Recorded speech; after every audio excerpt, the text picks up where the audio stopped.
Tingle and Coast. What up, Lloyd? What up, Lloyd? You can call me him. I'm Shane Dixon in the whip with them RPMs. Gotta pull up to the chat and shit out to them. I'm trying to ball like Big Folk, then get out the gym. Monday through Friday from 7 to 9. When you see that notification, we about to go live. Hit this track and do you dance like you Tyrann Mathieu. Run it back to Tyrann Mathieu to the house, baby. It's Tingle and Co. From 7 to 9. Compete with the show. It's a new era. Let's get it, let's go. From 7 to 9. It's Tingle and Co. Football is not just a game. It's Death Valley, the battle of the Golden Boot. It's a game of sacrifice. The way of life.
All right.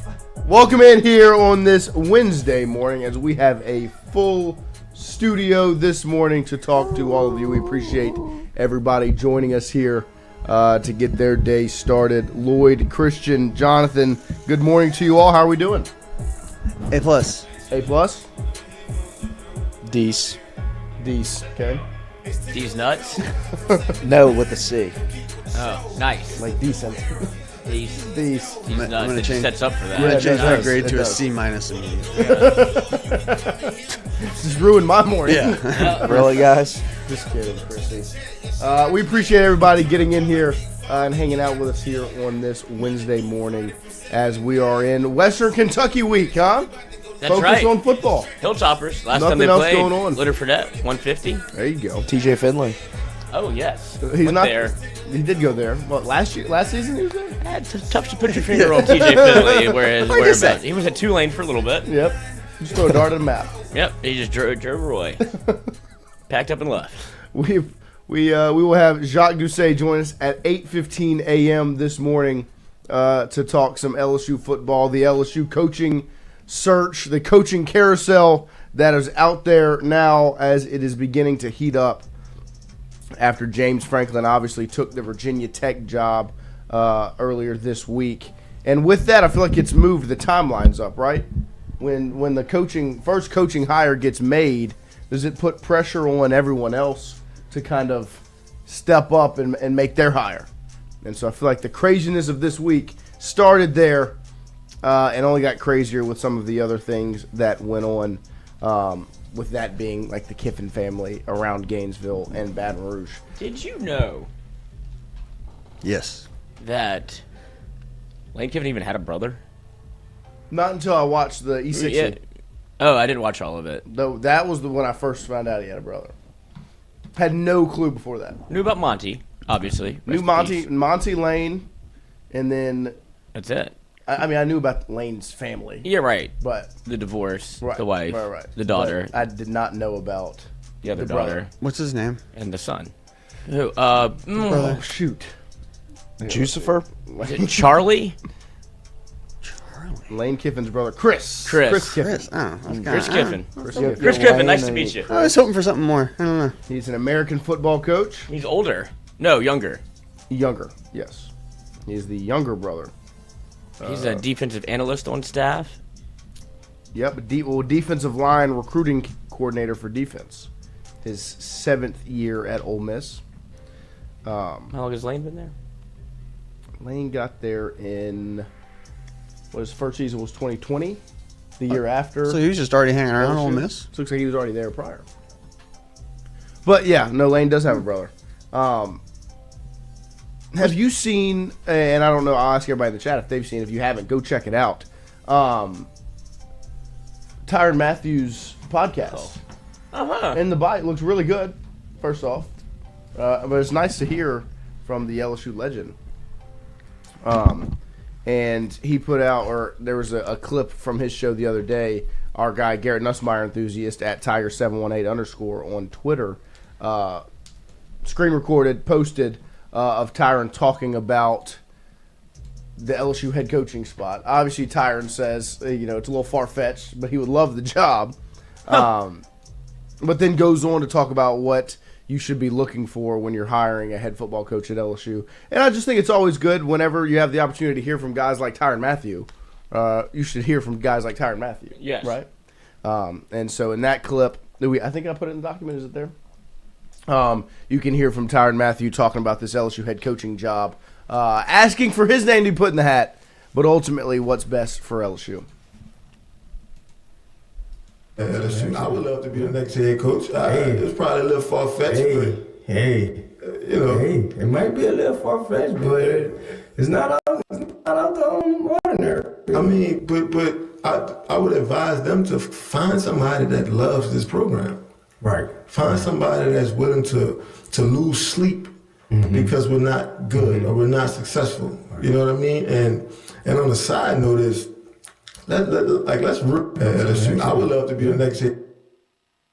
The core he has around him is, It's all his stuff. yeah, you too. can't really Like, replicate that. Right. We bought a bunch of cool stuff. Right. That's all his stuff. It's just stuff he has. That Like, he let me really pull this earned. out of the garage. Yeah, like, oh. Because I can put this trophy up and these cleats and this jersey but His helmet. I say other that helmet. to say, Tyrann Mathieu is 1,000% right. I mean, obviously, you want somebody that is that committed to winning, and we've said it, and it's nice to hear someone like him say it, who knows it better than we do. That LSU's just different, right? I mean, you want someone that loves this program, and it doesn't have to be somebody that grew up here or has always had a love or an affinity for the LSU program, but they need to have that same sense of love and desire and care that when they're here and the program is theirs, in a sense, love the LSU program the right way. And with that comes all of the things that make it a fit, right? If you love the LSU program, you'll do what's best for it, which means you'll keep the right people around. You'll take advice from the right people. You'll recruit the state of Louisiana. You'll do all the things that make this job the best job that's available right now. And so it's nice to hear that from a guy like Tyrann Mathieu. Well, That's just how bad the last 4 years have been. That like the baseline is so low, the bar is just like. I just hope the guy cares. yeah, that is true. Like Well, number one for me is that he cares, that he likes it here, and that he kind of wants to win, and he tries hard. Yeah. And then when he does, when he keeps caring. Right. Yeah. Yeah. If like after win one, he continues to care. Right. Yeah. I think that'd be sick. You have the I best. fucking you know, agree. He's not wrong, but it's just like so how abused we are at this point. It's true. We're just like, there should be a guy that likes it. You should like coaching. You should like the pro. Yeah, you should. That would be cool. Because it is true, because that conversation gets spun into he has to care about LSU, or he has to, like, Right. well, he's in the college football coaching profession. Like, I'm sure he cares about his job. It's like, actually, we've had one that didn't. Right, We've had right. 2 that kind of checked out on their way out, and 3 that, the one even before that was just a goof. And so it is a bit of, we've spun the narrative to make it sound like it's more about LSU, be like, well, you could care, but you have to care about LSU. Right. It's Right. like You're all good of with his these job. Yeah, all of these coaches, probably like James Franklin cared about Penn State. He didn't have anything to do with it except that they hired him. Right. Most And great coaches at jobs end up loving those programs, and they don't go there as you have to look. Yeah, fans or graduates necessarily, but And they- that's they where just you're right. Of like the last coach we had, it was just a final stop. It was literally just cash a check. Yeah. And so it's. But I think the word care, like it sounds like we're just saying like all we want from you is just to care. Like that's all we want. We don't care if you win. We just want you to care about us. No, we did a guy like that. Right. We did one of those too. And so, more so, it's if you care about LSU, you'll do the right things. And when you do the right things, wins happen, regardless of who you are as a coach. That's what we know, right? Yes. Lane Kiffin would care. It would be awesome. But you look at, in the past, Les Miles.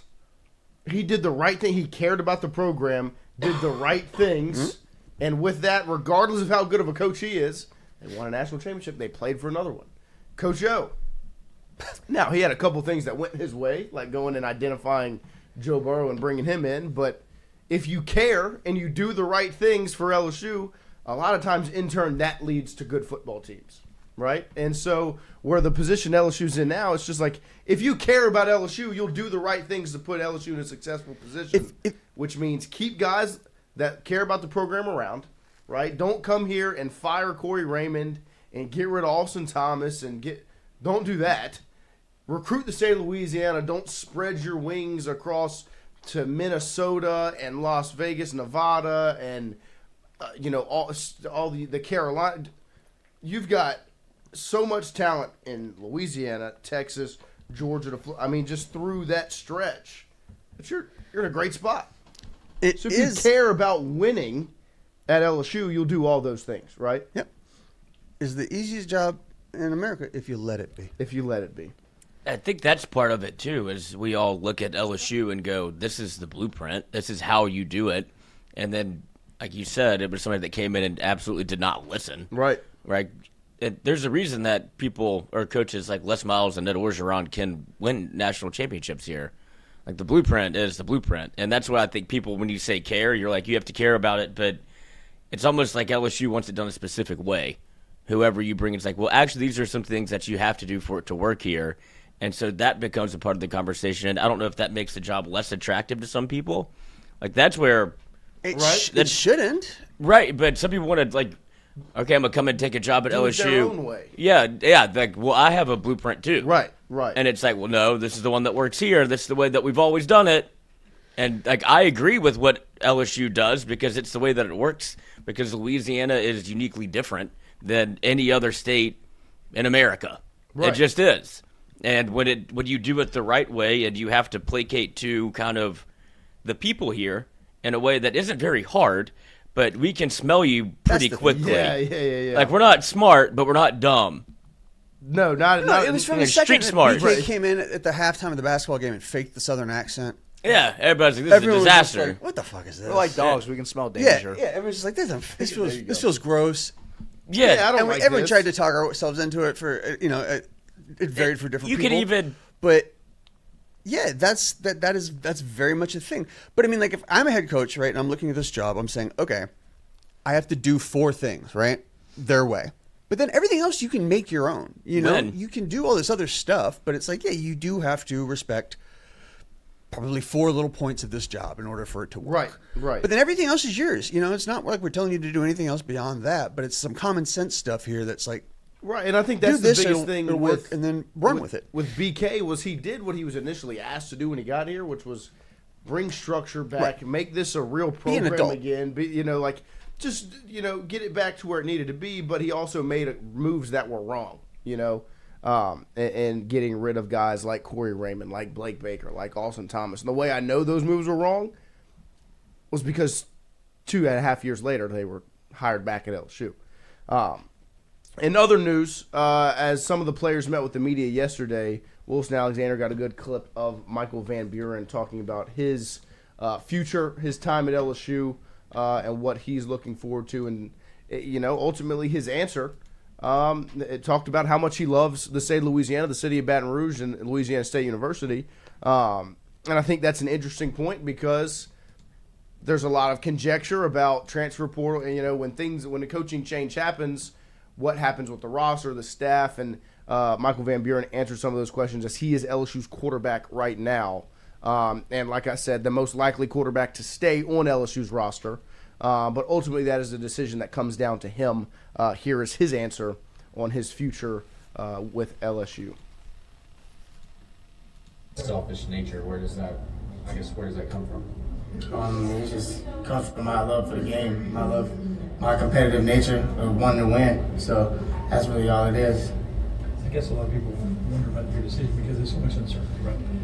Who's the coach going to be next year? Are they going to want to bring in another transfer or something like that? So I'm sure that was on your mind, but that didn't sway you, obviously. Yeah, no, not at all. I mean, I'm just focused on just getting better. I mean, me going out there and getting those reps will make me a better football player. So that's my main focus. You think there's a future for you here at LSU? Yeah, most definitely. Why do you think that? Because it's just, I love it here in Baton Rouge. I love the place. I love Tiger Stadium. I just love everything about this place. And this is where I want to be. This is where I want to, continue my career. You're from Maryland, so you're not really from the Southeast. Yeah. So what do you feel like is your connection to this place? Just the people in this building, and the teammates, the relationships I've built since I've been here. That's just the main thing. So, I mean, he's asked, do you see a future for yourself at LSU? And, I mean, he answers it point blank. He says yes. Obviously a lot of things can change between November 18th and whenever that portal window opens. There are a lot of things, especially for LSU, things that will change. A coaching hire will be made, all of the movement there. But ultimately right now where it sits, he was asked, it's like they didn't believe him. do you want I know, that to be at was LSU? That He was said a yes. They're bizarre like, interview style. like, wait, no you're shade. from Maryland. Like, Yeah. have You're any not connection. you're not from here. And so, I mean, The starting quarterback, pretty good gig. yeah, I mean, I thought he handled it well. I Yeah. thought he answered the questions extremely well. Also- and it's just nice to hear, right, when he's asked that question of, do you see a future at LSU? Just Point a straight blank. up answer. Yeah. Point blank, yeah. I love Baton Rouge. I love Louisiana. I love LSU. Like, It's the buy-in that we're talking about looking for in the coach. Right. It's like, well, you got no connection here. Why? Because I vibe with it. I like the program. Like, I'm enjoying my time here. They're giving me a chance to play. I feel like we're playing well. Like, okay, well, great. And there's so many opportunities to give, vague answers. Yeah. Like that answer, like that Well- question could be asked, and your answer could be, well, there's a lot of things going on. I don't know what's going to happen, but I enjoy my time here at LSU, and when those conversations come focus up, on the next game. And, right? see what There's other. He just point blank said, yeah, which is something that we're just not used to. Exactly. Especially this season, there's been so many answers that have been. You got to look through the tea leaves and read between the lines and try to decipher what's being said. And I think everybody just was under the assumption that that was not what he was going to say. Right. And so, okay, why? And it's like, what do you mean why? I have a chance to be the starting quarterback at LSU. Right. I would like that opportunity. Why do you think I came here in the first place? It obviously was to play at some point. Like, did everybody just assume that Van Buren was going to hop in the transfer portal next year regardless? I think so. I think that, and no, like he just came here for 1 year to be a backup. well, and I think that there's a safe assumption when a coaching change happens, Sure. to anticipate players to leave, right? But at the same time, it doesn't work like that for every player. Like there are players that came to LSU and enjoy LSU and want to be at LSU. Everyone's not a gun for hire. Right. I mean, when Coach O got fired, you had 39 scholarship players, but you got back a strong contingency of that group that played that had no connection to Brian Kelly or anyone on that staff, Right. because it was completely wiped. Besides Brad Davis, but you held on to the B.J. Ojalaris and the Jaquelin Roys and the Jay Wards and the Micah Baskervilles and the Charles Turners and go down the list of the Anthony Bradfords, the Kayshawn Booties, Brian Thomas, Malik Neighbors. Like, you held on to these guys, and I do think it's interesting. That question was asked. And you could tell they were surprised, but I appreciate the answer from Van Buren. And obviously that's good for LSU because, like I said, the biggest thing, whether Van Buren is the starter next year or not, they need warm bodies in the quarterback room. They have one more quarterback. And it's a I mean, I think they have one scholarship quarterback right now. That's Van Buren. And it's Van Buren. Yeah. Like, that's it. Yeah, Piccirillo is having there for a good time. Hey, and Emil Piccirillo played good at U High, but I mean, this is a different level of football. I hope he gets in. It would be awesome. You know how cool that would be for the family? Yeah. I mean, like, yeah, it's my boy. Oh, he's playing. Yeah, that'd be great. A mother would be. No, like, but not only that, not only do they not have it now, they didn't get a quarterback in last year's high school class. They didn't get a quarterback they don't have one in this year's recruiting class. The next one is Pop Houston in 2027. And I think that's part of why they're going. Oh, they're going to get one out the portal, and it's going to immediately be a starter. Right. And it's like, so you can leave. And it's like, well, now you only have back in the same situation where you only have one quarterback. Right. And you have a guy here who's played well. Well, that's the other interesting part of it. Wants to be here. It's like, why would you do anything but be welcoming and kind of ask, hey, man, fuck yeah, please stay here. Right. You know, like, well, that's what they were. The job is yours to compete for, no matter who comes in. They were clamoring for him to play. Right. For the last, 3-4 weeks. Right. And then it's like, well, now you can go. Don't burn his red shirt, but then it's also like, are you going to stay? You're out of here, right? Yeah. So then what are we talking about? Right. No, literally. He's doing you such a favor. Oh, my gosh, yes. And I say a favor, but it's literally because he just said he wants to be here. He wants to play. He wants to play. So this is again, like this is the non-story. The abused mindset that we have right now as fans is that we do feel like this guy's doing us a fucking favor. We're adjusting back to reality. He's the starting quarterback at LSU. That's not anyone doing anybody a favor. That's a huge fucking gig. Yeah, you know, like why would he not want to stick around and fight that out? Like we're adjusting back to reality in a sense of like, let's just get away from all of that. The college football playoff rankings came out last night. Nothing too surprising there. No, we are not. But Oklahoma sits at number 8. Obviously, in 2 weeks, that'll be who LSU faces off against. So if Oklahoma handles business this weekend against number 22 Missouri, LSU could be heading into a top 10 teams home stadium and trying to play spoiler. Yeah, it could be fun. If they handle business against Missouri, the spoiler role will be on the shoulders of LSU. A&M sits at 3, Georgia at 4, Ole Miss at 6, Oklahoma 8, Alabama 10, Vandy 14, Texas 17, Tennessee 20, Missouri 22. There are your SEC schools. Tulane sits at 24. Obviously, Ohio State and Indiana sit atop the rankings. We'll see some movement there over the next couple of weeks with some big-time matchups. But the real conversation from yesterday continues on with our guy, Lane Kiffin, who will join us at 8:30 this morning. Nah, I'm just kidding. He will not make his way onto the show. Not our guy. But it's actually Ole Miss's offensive line is pre-recorded for it. some reason. Yeah, we pre-recorded We'll play it. He did make his way onto a show yesterday as he joined the Pat McAfee show at about 11:15, 11:20 a.m. yesterday. In what I think if you watched it, you could tell it was pre-recorded. That was not a live interview that was done.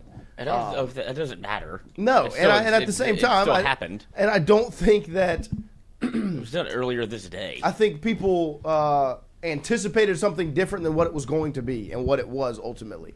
It was not going to be this hard-hitting, 60 minutes type interview where you sit down and you ask the hard-hitting question. No, I mean, they brought up the ultimatum, and that's the clip I want to play, is where Lane addresses the ultimatum that was given or said to be given by Ole Miss that we talked about a good bit yesterday.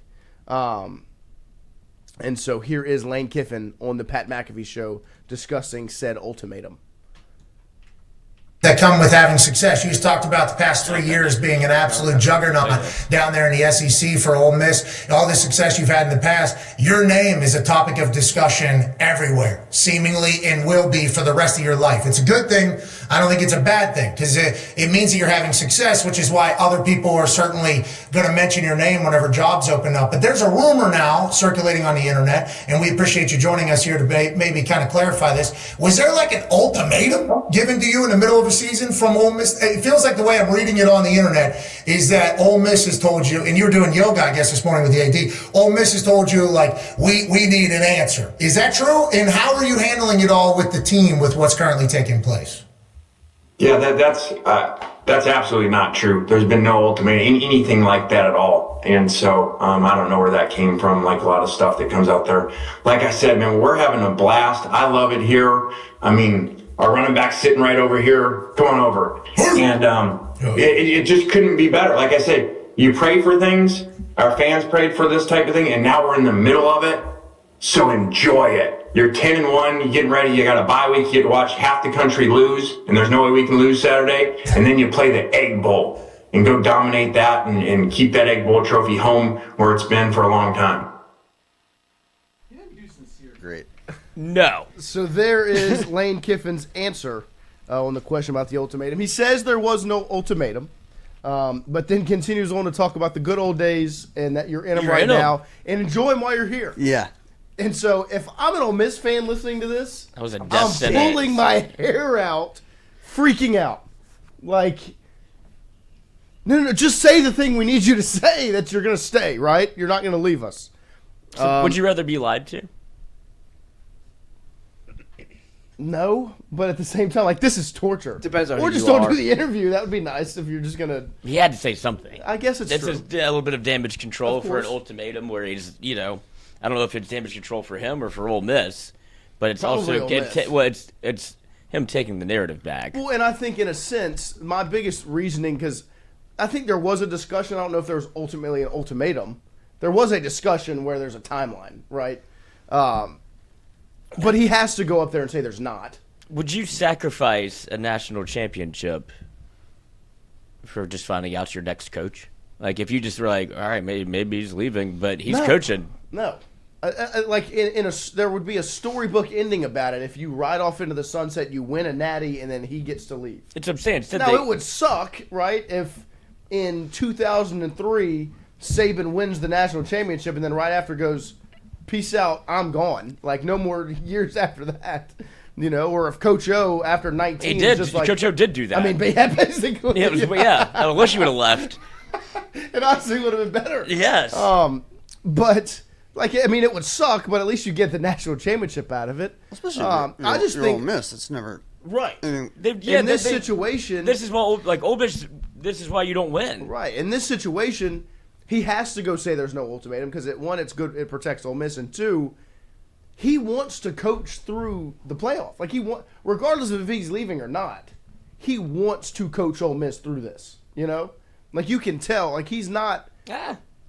I don't think he just wants to up and leave. And no, I don't think he wants to up and leave. I think he wants to coach the team through this. In fact, I think he wants to go somewhere. Like I think he wants to coach somewhere else.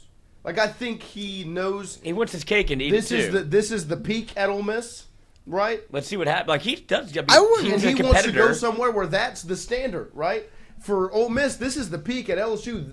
Getting in the playoff is the expectation, right? And so he, like you said, he wants to have his cake and eat it too because he wants that next step. But at the same time, he wants to coach Ole Miss through this because I wouldn't want a coach that this didn't is the want that, program man. he has built. Yeah. Ole Miss is Lane Kiffin. You know what I mean? Like he has built the program. They were on the mount. Like this past Saturday was huge for them, where they have a packed stadium. It was 68,000, but for them, packed stadium. It was bumping. They're chanting the "We Want Lane" stuff. Like it. That's such a beautiful moment for him.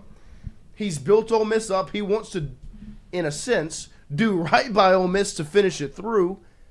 And do right by himself. Right. He wants to prove it to himself that, I can't believe I got Ole Miss to a national championship. Right. And or won even a playoff. Right. Just getting there. Also, if a win. If I'm a future player and I see this guy who's made this run and then he, doesn't want to coach the team at what the fuck does that say? Right. The narrative that Ole Miss has pitched is the interesting part to me because they were all like, we want Lane in the stadium, and then by Tuesday it's like, leave. Right. Like they've done this that's the emotion of college football. Right. But look at where you are. Like they're saying enjoy. And I understand if I'm an Ole Miss fan and I watch that. Like you break up with them before they can break up with you. If I'm an Ole Miss fan and I hear that, I'm like, he's leaving. Like, it's over. Like he's done.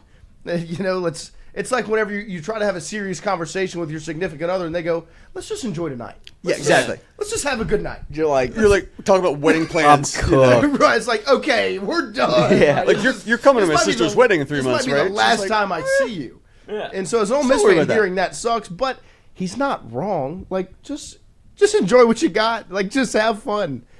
You're in the good old days, you know? It's also that's also insulting. It's like it'll never get better than this. Yeah, I mean, and I'm leaving. Yeah, I mean, it won't. I've never heard that. I mean, because you can hear it in his voice. The egg bowl. Like that doesn't We mean can't lose this game this Like, weekend, and then really- after that, egg bowl. egg bowl. I was Like because you think about where Lane has been and what he's done.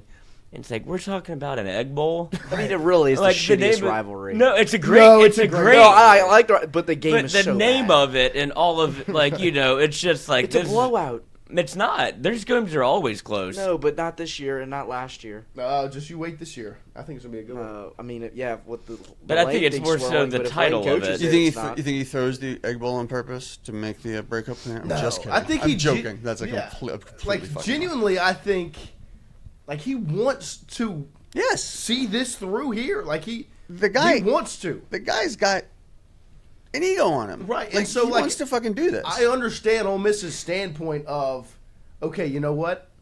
We need to get into the coaching search if this is going to happen. Like we need to be prepared and not behind the eight ball. You know, because if they wait and they just see it through and Summerall ends up at Auburn and Drinkwitz goes to wherever and you're just sitting there like, oh, we have no options. Like who are we gonna Brian Kelly. Yeah, Coach O. Mm-hmm. Who are we gonna hire? And so I get that from Ole Miss standpoint, but at the same time, if you have an opportunity to do something that you literally have not ever done,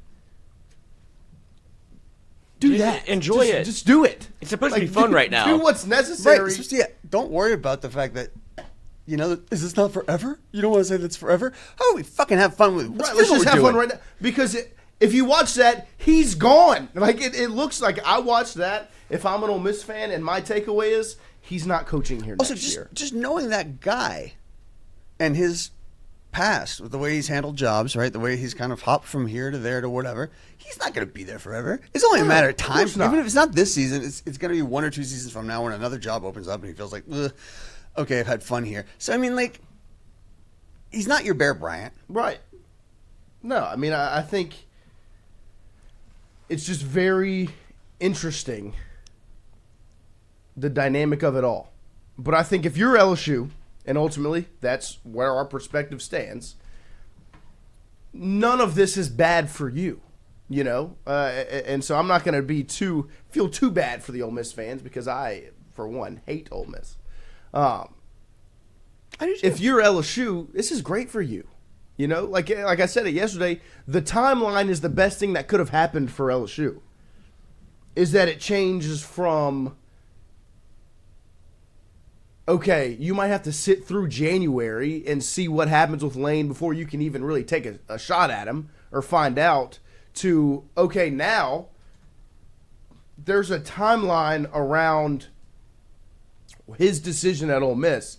And if that happens and you find out if he's staying at Ole Miss in this week or into next week, okay, well then you turn the page and you shift your focus to whoever else is your second option. Or you could also find out deal's done, Lane Kiffin to LSU in the next 2 weeks, and get the ball rolling on everything. You know, the staff staying, who stays, who goes, who comes in, recruiting high school talent, keeping them on this class to hitting the portal hard, because ultimately, I mean, that's going to play the biggest factor in next season's success is what you do in the transfer portal. And so the timeline is the best thing that could have happened for LSU, because it goes from this could be 2 months to, okay, you'll find out within the next 2 weeks what your decision making is. We might not find out. You know, it might not become public knowledge, but the powers that be will know, right? It would become a conversation of, within the next 2 weeks, he's going to tell Ole Miss if he's staying or if he's going. If he's staying there, LSU, go talk to Dillingham or whoever else is on your list. If he says he's not going to Ole Miss, then it's between you and Floyd. You got to duke it out and have the best offer on the table and get him here. And, well, for LSU, the timeline I don't necessarily matter, because, like you said, you'll wait for Lane, because I understand the narrative of you want to get the ball rolling on next year and, like, go all in on the portal and this, and then, like, eventually, and then just at the snap of a finger, you're back. Right. Like, the most important thing is to get a coach. Yes. Like, so it's going to be a rebuilding process anyway, because it's not like LSU is. I mean, the cupboard has some dishes in it, but it's not national championship good. Like, what you have DJ Pickett, Harlan Berry. Maybe Whit Weeks comes back. Trades Green. Like, that's what I'm saying. There's some things there there some that are nice. Yeah. But if it takes waiting until the college football playoff to announce Lane Kiffin as your head coach, I'd rather that for 5 years than make a hasty decision to try to get back to being relevant and won. Like, you've already been bad. People expect you to be bad again. But whenever you get your head coach, like, this is the guy for the place. Right. And you can also afford to wait because push comes to shove, you can just be like, Frank. Right. No, I mean, you can afford to wait, but I think the biggest win right now is that it's kind of change where you don't have to. And I don't know if, like you said, I don't know if it'll ever.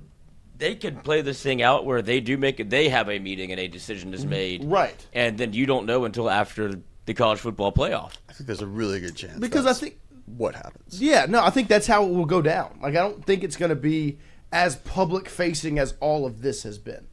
I think when those conversations happen, if Ole Miss does agree to let him continue coaching or whatever they do, then it would all happen behind the scenes. And that's where my confidence lies, is it doesn't have to be like, I don't need to know about it, but I would like to have some sense of trust that the powers that be at LSU know about it, right? Like, that they have that, and it'll probably get leaked at some point.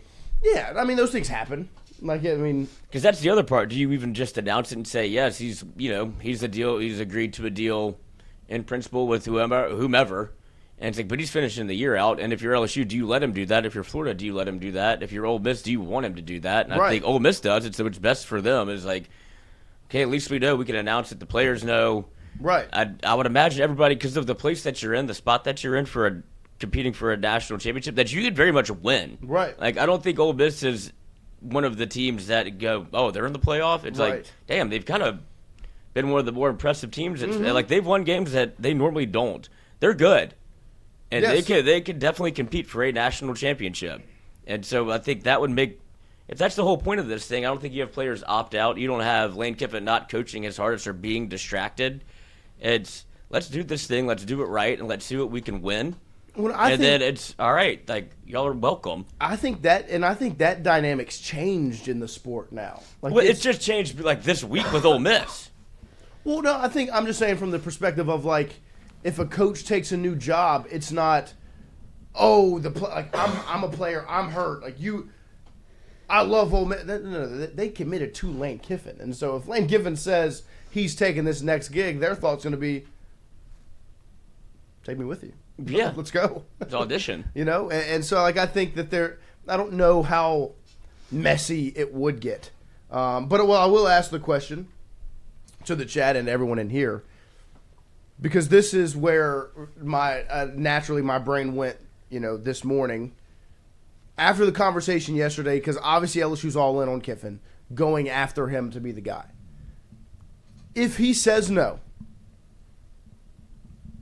if he opts to stay at Ole Miss, which I don't think is going to happen just from what it appears, or he goes to Florida, or he takes an NFL job, who knows? If he doesn't show, if he's not LSU's next head coach, right? Where do you go? The people, the chat. I just want chat to say one name. One name. If it's not Kiffin, where do you go? Who's the next phone call? Lloyd, Jonathan, Christian? I've been thinking about this because I don't want to say the wrong answer yet. Fair enough. I don't quite know what the right answer. I think I know what a lot of people would say, and I don't think I like that answer. Realistically, I don't know. Good decision making. Yeah. Summerall? Billy Napier? No, what? Christian. Dude, I don't know. That's what I'm saying. It Because feels it's not like going to be. because this I is feel like it's not gonna Lane. be I feel like Freeman. it's a I'd want swing and Freeman. miss on Lane. right, of course. Freeman's not going to take it. Chat, we have got Sabrion says Kelvin Shepard, Staba says Summerall, Sean says Dillingham, Detrovich, K. Shep, Marcus Stewart, Lincoln, Hollingsworth. You go all out for Freeman and then Dillingham. That's the end of the list. Kenny Balala, Freeman. We've got another Kelvin Shepard. Look, Kelvin Sherman thing doesn't make a Dillingham, ton of sense to me, but Ditka, always Ditka. Ditka. Nice of course. answer, Glimmer. Ditka. Dillingham is the answer. Kenny Dillingham. The conversation on Marcus Freeman, I would love Marcus Freeman. LSU will not be Marcus Freeman's final destination. Wherever Marcus Freeman's at, if it's not Ohio State, will not be his final destination. Yeah. Marcus Freeman wants the Ohio State. He played football at Ohio State. It is one of, if not the best job in the sport. Yeah, that's why he'll be waiting a while. Right, of course. Ryan Day isn't really.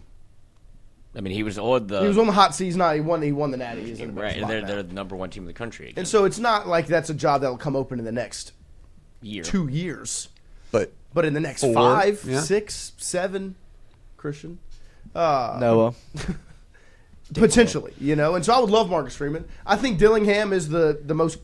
I don't know if it's as common in the chat, but I think on the Twitterverse, Dillingham's weird. That's though. the most the most popular answer outside of Kiffin. Isn't he like 5'6"? Nothing wrong with that, obviously, but isn't he like 5'6"? He's riding off the success of Scadaboo. I know. Did Levitt get hurt this year? He's a little. I'd rather drink over him, to be honest. Really? Yeah, I mean, I think Drinkowitz is another one of the answers that's been thrown around a good bit. That's what I don't. But I don't want Drinkowitz either, though. Right. Like Dillingham to me is weird because he rides on the coattails of Scadaboo a little bit. I think he did put a good team together last year. I mean, they made the playoff and competed well against Texas. Right. So that might not all be true. That Scadaboo carried them. And I think, but he feels weird. Well, I think part of I guess maybe your feelings about it is the fact that they had that year, and they've just not done the same thing this season, even though they are a ranked team. They don't have their quarterback. No, I mean they lost to Mississippi State. Right. No, I think Dillingham is a great football coach.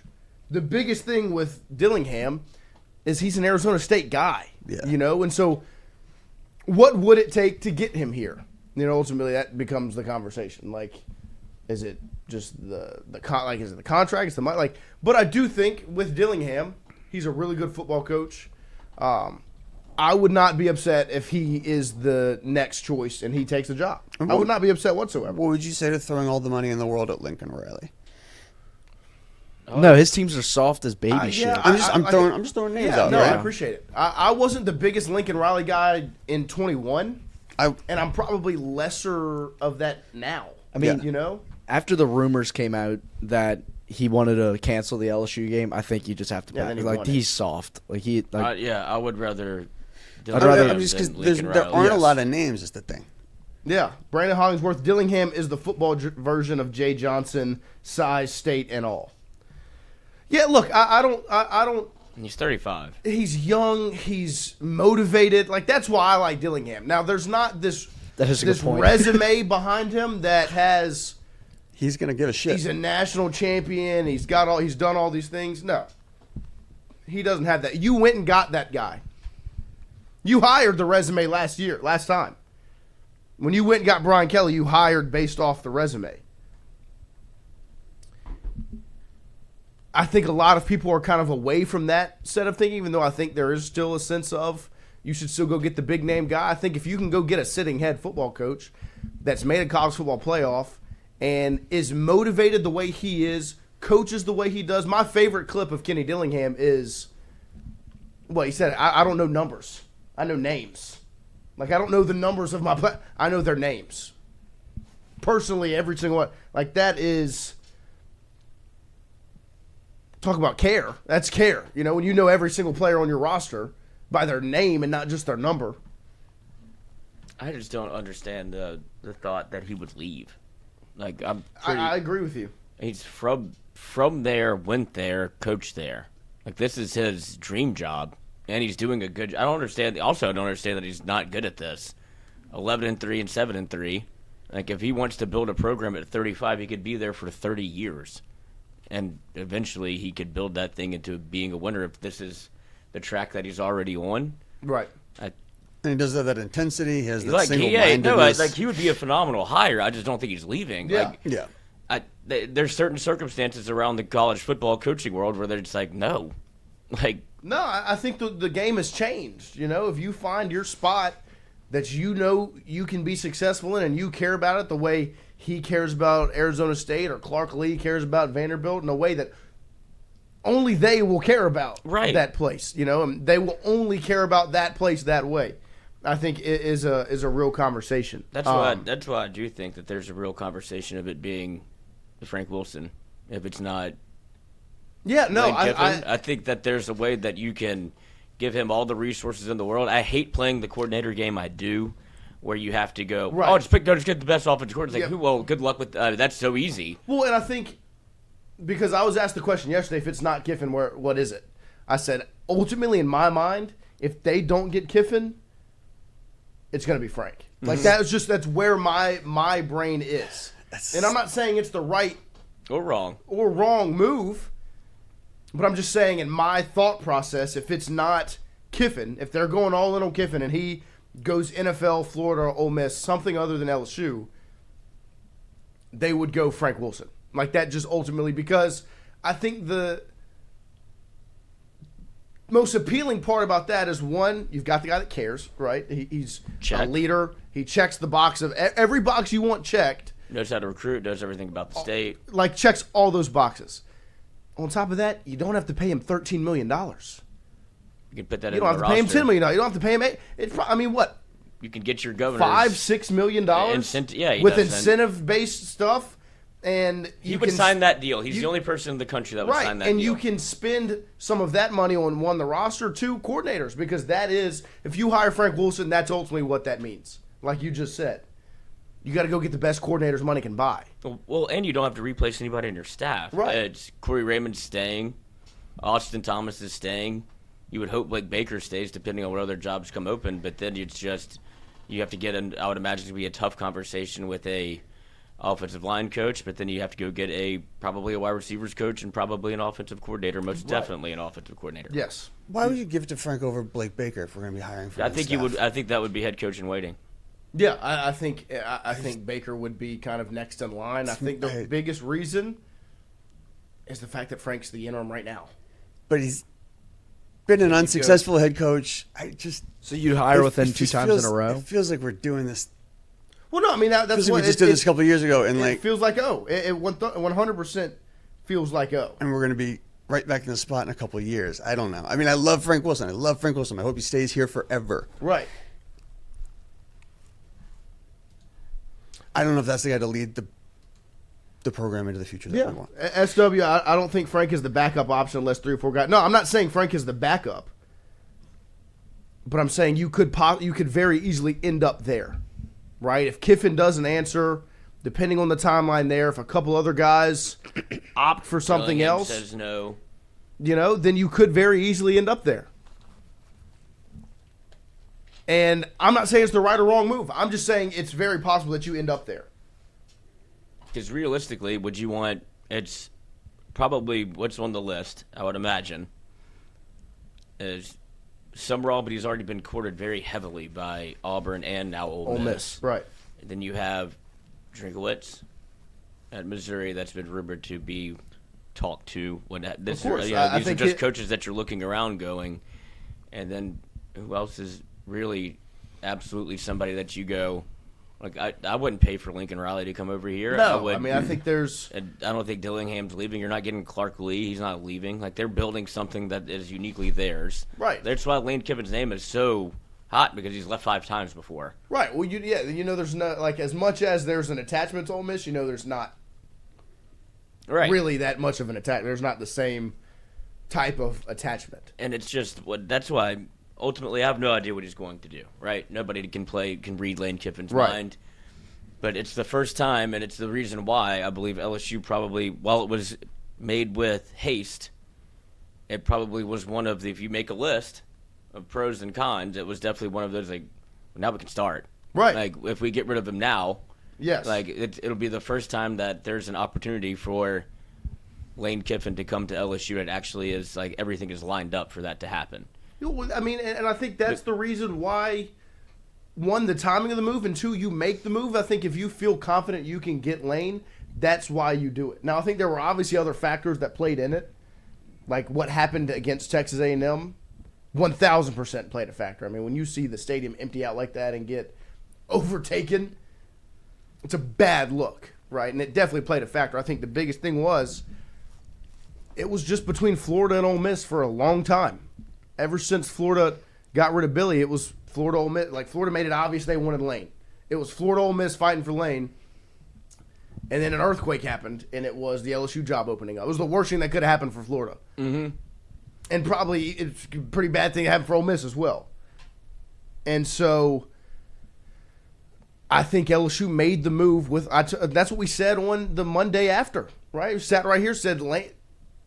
I think LSU's list is Lane Kiffin 1, and there's a split in the page before you get to everybody else. It's a whole new page. Like they are going after Lane Kiffin. Lane Kiffin or bust, I think is what I said. And I'm not saying that whoever else they get would be a failure, but they're going after Lane Kiffin, all in on Lane Kiffin. I think it's pretty apparent at this point. Go ahead. I was just gonna say, what do you think about it? All of the reasons that's been listed why it wouldn't be LSU are pretty much have nothing to do with LSU football. It's the governor, and what else?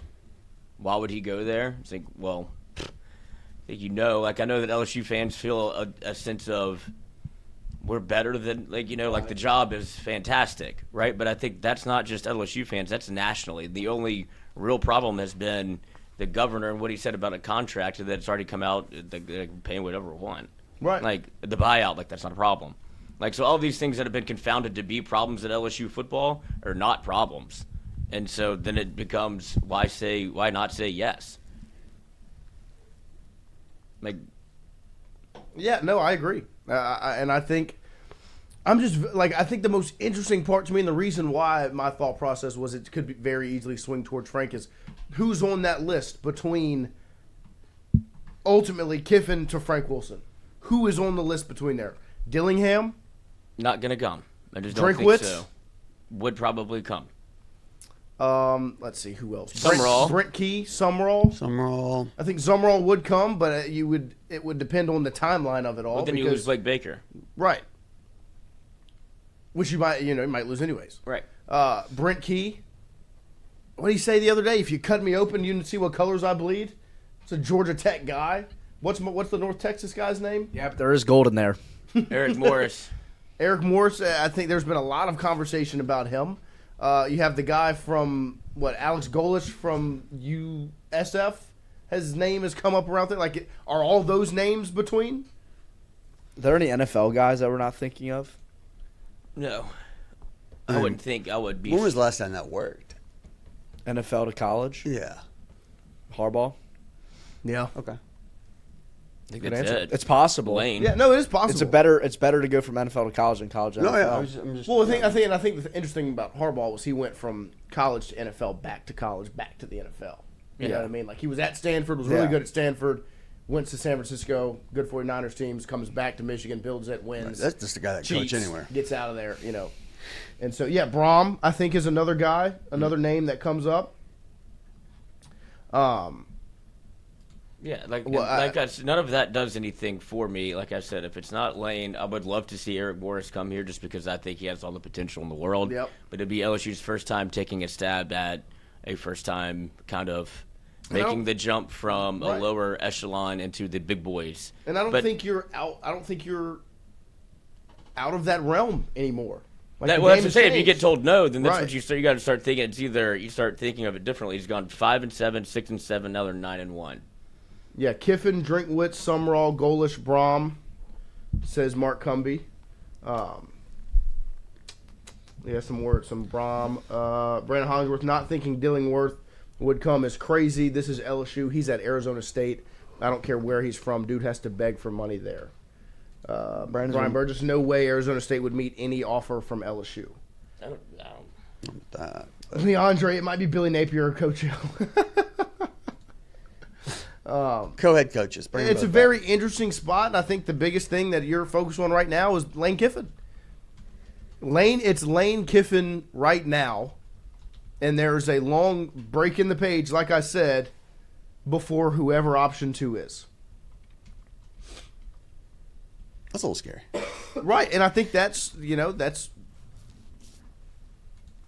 why I think the timeline that happened is good for LSU, is because you could have very easily waited for Lane and then him not come here, and then you were kind of just stuck. So hopefully you get the answers coming up, and in the next 2 weeks you'll know your direction. We'll see how it shakes out, but it comes down right now to Lane Kiffin, and he's option 1, 2, and 3 right now. And then you can go, Is Heupel on this list? Heupel is still at Tennessee. At Tennessee, talked about him.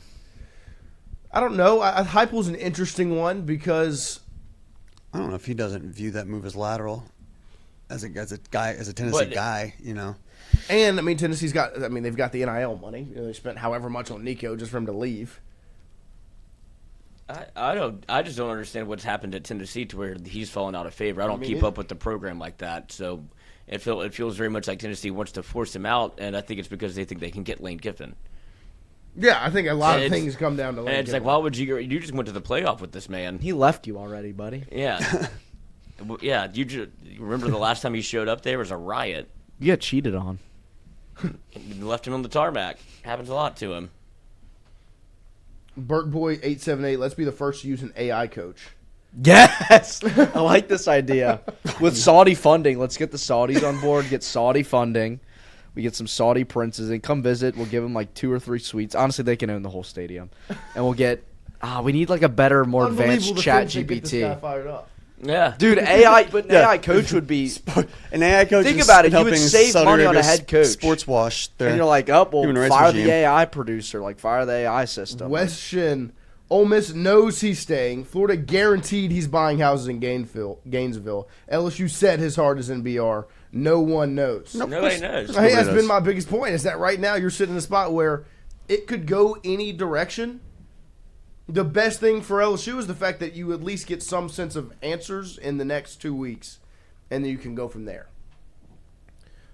Maybe. Obviously, you call Marcus Freeman.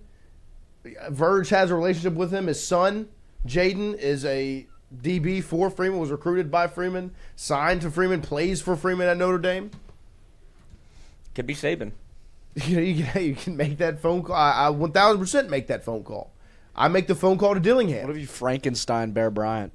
But no, it would be the hologram. Yes. Hologram with the AI mind. AI, yes. I do like the idea of trying to reanimate his corpse, though. That's kind of grotesque. It's a little fun. Yeah. We shouldn't say no to that. You I don't know if I want First reanimated zombie head coach. The AI coach thing is really intriguing. Of course it is. What, because it's just ask Madden. Think about it. I mean, like AI coach. I mean, the one thing you'd be missing is like a personality. It's Ask Madden. Yeah, but it'd be way better than Madden because it's AI. Madden's a terrible game. AI. Now we're talking. Yeah. Don't forget, every single day, so doomed. we are brought to you by AJ Sports Cards. Our friends over at AJ Sports Cards. Just 3348 analytics. Drusilla Lane is the address of AJ Sports Cards. Go to their Instagram at AJ Sports Cards 225BR or their Facebook, AJ Sports Cards is the name. Go follow them there. Stay up to date because in a little less than 1 month, they will be hosting Baton Rouge Card Fest in Elite Training Academy right there on Burbank Drive, 5414 Burbank Drive, across from the Surge right there off Burbank. It will be Saturday, December 13th from 9 a.m. to 4 p.m. They will have sports cards, Pokemon cards, and a kids trading area for $5 unless you are a kid 12 and under. And they will have some very special guests as they will feature Ben McDonald, Harlem Berry, Ethan Fry, and Daniel Dickinson. All 4 of those guys will be in attendance at the Baton Rouge Card Fest hosted by AJ Sports Cards. So make sure you mark your calendars. December 13th, 9 a.m. to 4 p.m. We swung by the last one they had. It was a riot. In the Crown Plaza, and I was very impressed. I mean, there were vendors everywhere. We got some artwork from one of the guys that was there. Really, really cool events put on by AJ Sports Cards. So make sure you mark your calendar, Saturday, December 13th, 9 a.m. to 4 p.m. Go check it out and maybe meet Ben McDonald, Harlem Berry, Ethan Fry, and Daniel Dickinson, a handful of national champions in that list. Christmas right around the corner. There you go. Christmas right around the corner, and you can get some gifts for your sports fans, your Pokemon fans, or whatever else they have, because they're going to have plenty of options, that's for sure. So make sure you go check them out. Shout out to our friends over at AJ Sports Cards.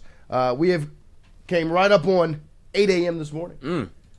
So let's take a quick break here. We'll come right back. We'll set up hour number 2, and we'll have Jacques Doucet join us at 8:15 this morning to continue the conversation all around LSU football. Wardos was created in honor of Alan Ward Granting III, fondly known by family and friends as Wardo. In 2019, the oldest brother of the tribe passed away unexpectedly. His remaining siblings and loved ones wanted to honor his memory in a special way. In 2022, Ward's family decided to combine the need for a sandwich shop in downtown Natchez with a desire to pay tribute to Ward's love of good friends, good times, and great food. Through blood, sweat, tears, and countless hours of hard work, Wardo's was born.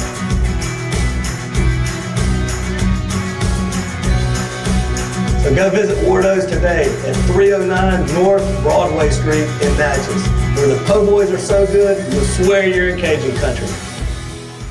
Hey, Miss Lou, come visit us, Tom and Wright Granting at Gilmartin on the Go Deli. Gilmart has clean restrooms, community coffee, an awesome beer cave, and a great selection of anything you may need.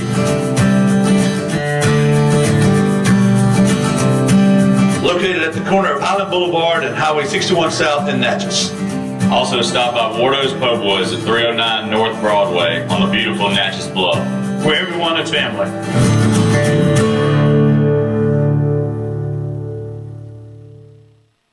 When it comes to your home, the roof over your head matters. At CAS Roofing, we don't just install shingles, we build peace of mind. With years of experience and a commitment to craftsmanship, our team shows up on time, gets the job done right, and treats every project like it's our own home. Whether it's a repair, a replacement, or storm damage that caught you off guard, CAS Roofing is ready. We're local, we're dependable, and we stand behind every nail, every shingle, and every promise we make. Because at the end of the day, it's not just about roofing, it's about protecting what matters most. CAS Roofing, built on trust, backed by quality.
All right, welcome back here as we open up hour number 2 on this Wednesday morning. We appreciate all of you spending your morning with us here at Tingle & Co. Make sure you like, subscribe. When we shut it down today, leave a comment.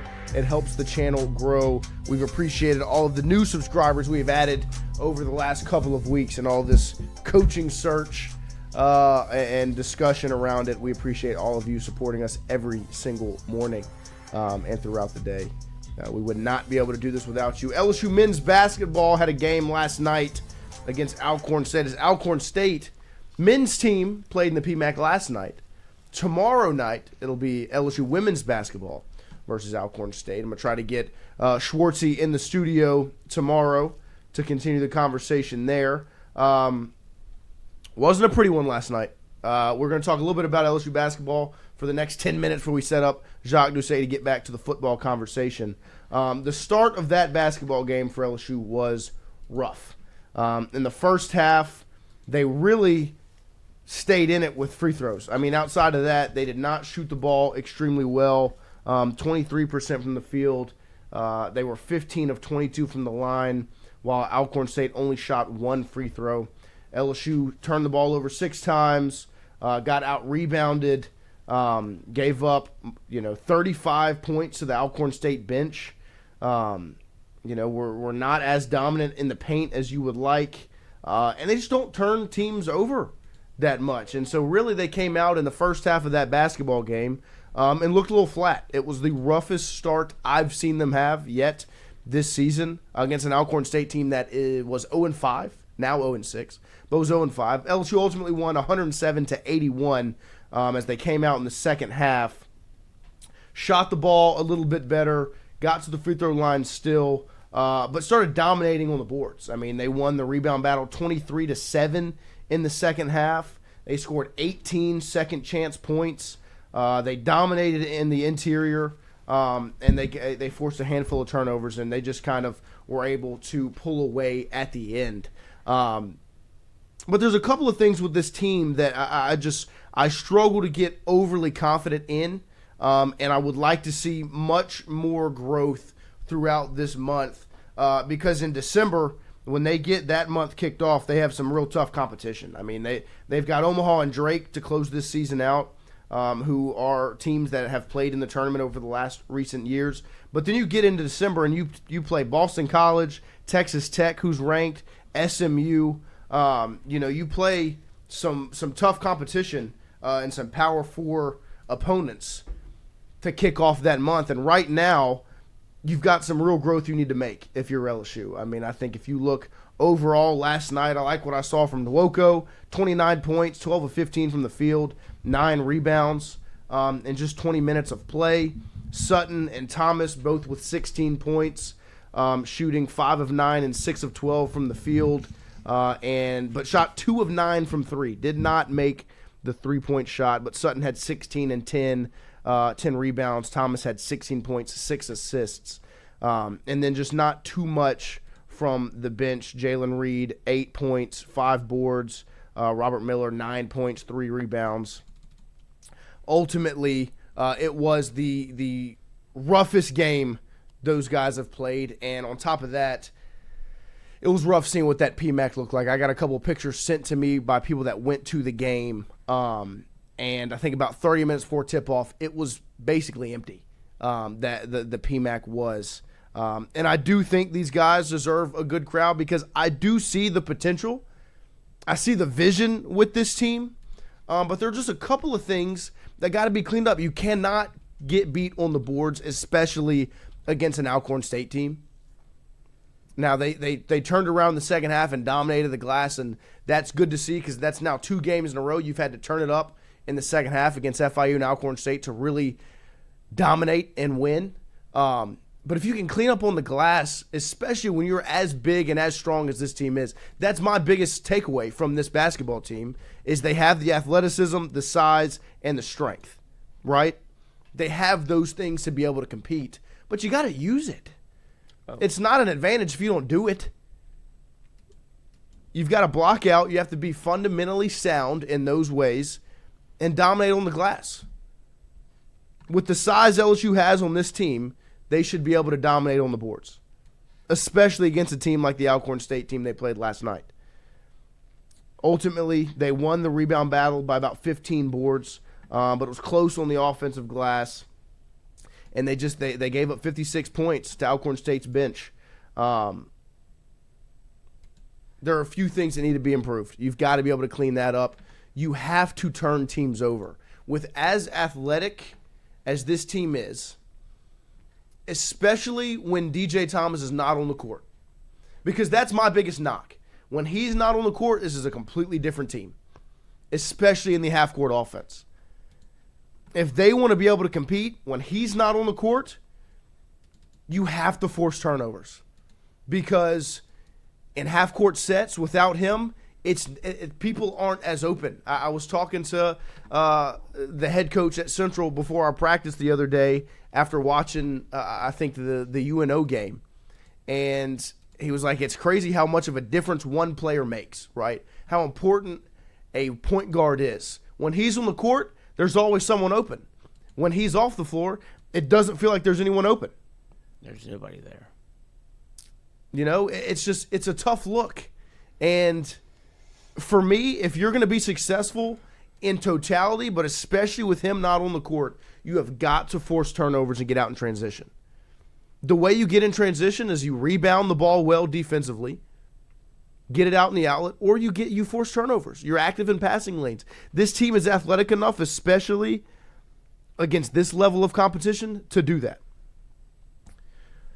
The positive part is they're 4-0, and starting in December, they're going to play some real competition. They've got a few more games to get some things right and to improve to get ready for that. And in the SEC, if you can win 8 games, you give yourself a chance. You win 9 games, 10 games in the conference, you're a shoo-in because of the level of competition you play. But this team's got a lot they need to improve before SEC play. And they'll have the opportunity. And I hope they do. Because I want, when they have their SEC home opener in January against South Carolina on January 6th, I hope that place has fans in the PMAC. But they won. They got the job done, 107-81. They went on a run to close that game out. They closed it out extremely well at the end of the second half because I do believe it was relatively close going through what it was 66-74 with about 12 minutes to go. And then you kind of saw LSU start to pull away. They go on a run where they go up, 97-74. So that's about a 20-10 run in that stretch, which is huge. And they've done it now twice in these last 2 games. But you got to start faster. You got to dominate on the board. You got to get out in transition. They can do those things. They can be a pretty competitive basketball team. But we'll see what it looks like in the SEC. Like I said, that's going to be the toughest challenge because that conference is not easy. From a fan standpoint, like in this case, I'm going to say casual fan, right? Just because I haven't jumped into the men's team like I have the women's or like football or baseball, everything. It is tough because it's been a completely new team every single season under McMahon. You know, there hasn't been a lot of turnover. Like it doesn't feel like there's many guys that you're kind of following or watching develop and stuff. That is kind of a hurdle in terms of definitely throwing yourself behind this squad. Does anybody have that in college basketball though? Not men's. Not men's, but Purdue. There are teams that definitely do it. Yeah, the best do. But it's like it's either you're bringing in big 5-star guys, right, or you're transfer portal swinging, and we're kind of not doing any of those things. Right. It's like some top 300 dudes, like nice recruits, but then also a bunch of guys from other kind of mid-tier basketball schools, and it's just sort of like I want to get behind them. Right. I do, but it's like I know who 2 of them are, Yeah, I'm with you because I think and that's trick that's hard. That's the toughest part with this team because you have to go through this realm. Yeah. To get to the Auburn realm where you can start snagging players from other SEC schools or bigger programs, right? Because, Auburn and Florida, they went through this phase, where you have to go get the mid-level guys and hope they hit. But on top of that, right to your point, in a day and age where the teams change and the players change so much, you have to do those little things right? Mm-hmm. If you're not going to have the same chemistry on offense in the half court where you can run the pick and roll and it be all, you've got to force turnovers. You have to rebound well. You have to defend well. And right now, those are the areas where on this team, they need to start upgrading and improving there drastically. And so when you improve there, at the same time, you create the chemistry. So ultimately, into February, March, you can be playing really good basketball. Right. So we're about to be joined by our guy, the best in the business, Jacques Doucet, the sports director from WAFB, will join us this morning to discuss some LSU football and the current noise around the program. He joins us every single Wednesday at about 8 or 8:15, and he is back with us this morning as I am rolled up on my earbuds. JD, good morning. Thank you for joining us. Good morning. Great to be with you guys. I'm afraid I'm not going to be very useful to you in the whole coaching thing going on. Hadn't heard a whole lot, to be honest, outside of sitting around on my couch waiting for Lane Kiffin yesterday, and then turning it off about whenever I turned it off to get somewhere for noon. He was supposed to be on McAfee's show, like at 11:10, and then he came on I know it was pre-recorded. I think the only thing that was asked of significance was whether or not Ole Miss gave him an ultimatum or not, which he said no, but there were no questions about his family touring Baton Rouge, no questions about the LSU job, no questions about the Florida job, which I understand. I'm sure that was all agreed upon in advance, but yeah, it's we're just kind of moving towards the final home game of the season for LSU, and then also the big story of who's going to be LSU's next head coach and when's that going to happen, and the whole calendar coming up. Well, JD, my first question is going to be: were you in the bushes at the Baton Rouge airport on Monday when all of this noise began? I cannot take credit for that. I think Michael Cauble and WBRZ got a lot of great video and all that. So kudos to them. But yeah, I was kind of watching from afar that day. What day was that? Was that Tuesday? It was Monday after Frank Wilson's press conference. Yep. Yeah, I went to the press conference. I think I had a Jacques talk with Charlie Hannegriff in the afternoon and some other things I did. But no, I mean, it definitely seemed like that was out in the wide open. If Coach Kiffin didn't want people to know about that, there were certainly ways that he could have avoided being out there like that. A lot of people saw it, obviously, and so I don't know what to make of it all. I mean, I think that he obviously is in a very enviable position in which he's got two blue blood football programs angling for his services in the Florida Gators and LSU Tigers. He's got a great team at Ole Miss this year, which is heading towards the playoff. So he's going to be a rich man one way or the other come Christmas time. It's just a matter of where he's going to be. But also he's in an unenviable position, the fact that the college football calendar is really messed up, and the positions it puts these guys and the decisions they have to make.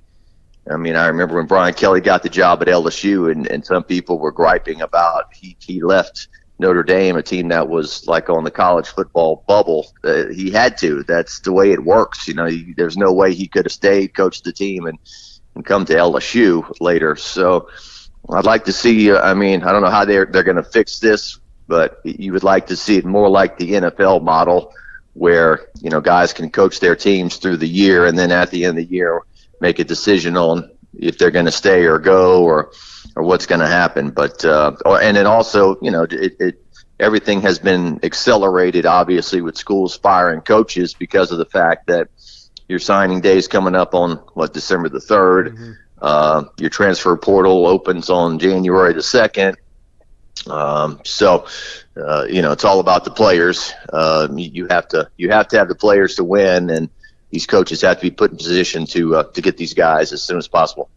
And what I'll ask you about this before we dive into some of the more specific LSU football stuff about the season that is still going on is the timeline that's changed with all this, because I think there was a conversation not too long ago about if you're going all in for Kiffin, it may go into January as he coaches through the playoff, and you might not know what the deal is for a month or so.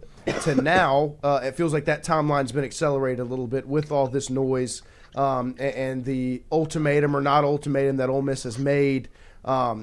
Ultimately, I'll ask you, is it a win for LSU that the timeline has been accelerated? Yeah, I think so. I mean, Kiffin denied the ultimatum, but it's out there, and the timing as well is good for LSU to try to work something out. And the fact that Ole Miss doesn't have a game this week, they're on a bye, and so I mean, I certainly think Kiffin wasn't disappointed. There was no Monday press conference with all of the media this past week, and he had to answer questions about all this stuff. And I think that it does help LSU that it seems like that he's not going to coach the team through the playoff, or if he does, LSU can start to work on a new coach. If he says no, whether that's a Kenny Dillingham at Arizona State, an Eli Drinkwitz at Missouri, John Summerall at Tulane, somebody that we're not talking about right now. I think that it does help LSU if this ultimatum is true, and it's just interesting how they'll carry that out. I mean, if he still hasn't decided he's not going to run out on the field with the team, they're going to fire him. I mean, that's all going to be it's going to be very interesting to watch. I think that Kiffin's done a good job in terms of he always kind of had the reputation as this immature job hopper. He stayed at Tennessee only 1 year. He was fired at the tarmac at USC. He was basically booted from Alabama before the national championship. But I think he's proven now, I think this is his 6th year at Ole Miss, that he can hold one job down, be highly successful. He's 31-6, I think, overall his last 3 years. He turned 50 years old this year. I think that's when a lot of coaches truly come into their golden years. I don't think Nick Saban won a national championship at LSU until he was 52, if I'm not mistaken. I'm not saying Kiffin's going to win a bunch of national titles, but you're kind of entering a time where you've got a lot of knowledge, a lot more maturity. I mean, he still enjoys being a bit of a 50-year-old Dennis the Menace, and cracking jokes on Twitter and trolling people and having fun, which I don't really have a problem with. But he's really had a life makeover. I took a step back. If you looked at his pictures when he was at Florida Atlantic, boy was he was a beefy boy. Yeah, it was like one of those AI created pictures, like make Lane Kiffin chubby. It's that hot yoga. Exactly. Yeah, he's a lot thinner, looks a lot better. Apparently, gave up the drinking and all that stuff. So yeah, I think he's obviously put himself in a great position to get whatever job or a lot of jobs that he wants. And it's just funny to look back on some of this stuff too, because in 2016, and Kiffin's done a lot more than Tom Herman, I believe. But Tom Herman was the guy we had to have, and everybody wanted him. And I think Tom Herman's out of football at the moment. He was 6-16 at Florida Atlantic for 2 years. Recently fired last year, and didn't work out the way he was supposed to work out. So, yep, here we are. And what I'll ask you now is about the current standing of LSU with their interim head football coach, Frank Wilson, obviously this past Saturday. I thought it was a beautiful moment pregame, watching him run out of the tunnel with the team. But then obviously you saw it all kind of happen at the end with the players running over to the trophy. He got a Gatorade bath and got pretty worked up emotionally after getting that win. Talk about Saturday, what you saw from Frank Wilson over the last couple of weeks, and just kind of seeing that moment happen. Yeah, I think obviously for a team that hadn't won a game since October the 11th, over a month, going through the losses, going through the off the field stuff, going through a coach getting fired, an AD getting fired, a lot of negativity swirling around the program. It was great to finally see LSU win a game at home. Frank Wilson, a lot of people rooting for him, a lot of people in his corner. From a historic perspective, I think the first black coach to ever lead LSU to a victory. Brad Davis coached the team in the Texas Bowl. That obviously didn't work out. He was put in a pretty bad situation in that game. I think the team has played hard for Coach Wilson. I think that they want to see him do well.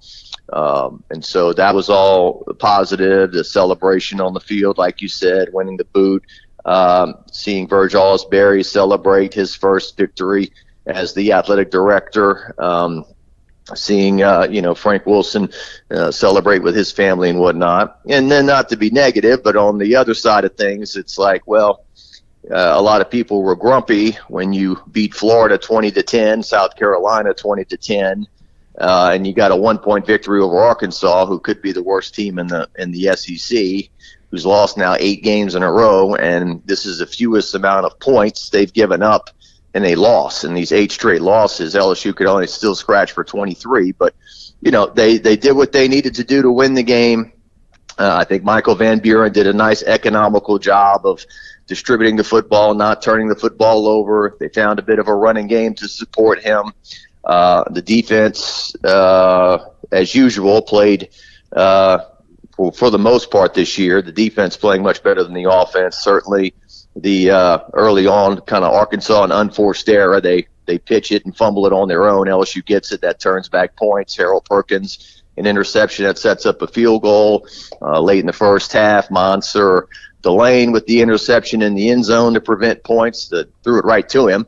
And then in the second half, the 4th and goal stand at the 1-yard line in the north end zone. These were all huge plays that prevented Arkansas from scoring points. And, a nice, for all things considered, I thought it was a nice crowd at Tiger Stadium. Certainly you didn't expect a packed crowd for a team that has had the season it's had at 11:45 in the morning, but I think the fans that did show up were supportive. And, it was a beautiful day of weather. We've had a nice season of weather in terms of LSU. Hadn't had to deal with any rain or lightning or any of that stuff. So, it was a good day for LSU football. It's a happy day. Glad it all happened. And when you look at this Saturday, obviously it is senior night, and that's all changed, in the new era of college football. What do you anticipate for Saturday night with it being Western Kentucky and the season kind of being what it is? What do you anticipate to see crowd-wise, energy-wise, as the Tigers have their senior night this weekend? Well, first off, I would hope that when the seniors are introduced, nobody would boo Garrett Nussmeier. Agreed. First off, I agree. This is not like him going 3 and out for the 3rd straight possession to start a game, or throwing an interception. This is when they get announced in the tunnel. You're acknowledging their contributions to the program, and here's a guy that's been here 5 years. It didn't work out this year the way we anticipated or had hoped, but hopefully everyone cheers and gives him a nice, I don't want to say standing ovation, but nice support there. It's a different time when you've got a lot of guys who are 1-year guys out of the transfer portal who are here just for 6-7 months, and then they're moving on. I guess there are some guys that have been here for a while. I haven't taken a Jacoby and Guillory, obviously. That's a guy that's given a lot to LSU as well. So, in terms of crowd, look, you're playing Western Kentucky. These games are difficult for fans to really get into this late in the season. If it's the season opener against Western Kentucky and everyone's dying to see football and just see LSU run out of the tunnel and go to Tiger Stadium, that's one thing. But when they're late in the year like this, after you've played the gauntlet of SEC games, it's kind of hard for people to get too fired up about it. I think the weather will be nice, hopefully. I think you'll have a lot of people. Maybe they get a chance to go to LSU, get to go to the game that don't normally go to games. I think, people will say, hey, I don't feel like going. Do you want my tickets type thing? Take your kids, take the Boy Scouts, take the youth group, take the local choir, whatever, I think they'll have a decent crowd. It's the last home game of the year. We talk about LSU football all year long. You only get 7 home games to see these guys play. And I haven't really looked. I heard Frank Wilson say that Western Kentucky was 8-2 and they have a explosive offense and throw it around. I haven't given much of a look to Western Kentucky at all, to be honest. John Eads is going to, cover the game for us this weekend. It's my birthday Friday, so I'm gonna take some couple days off and enjoy that after working about 30 years of weekends, one way or the other. I'm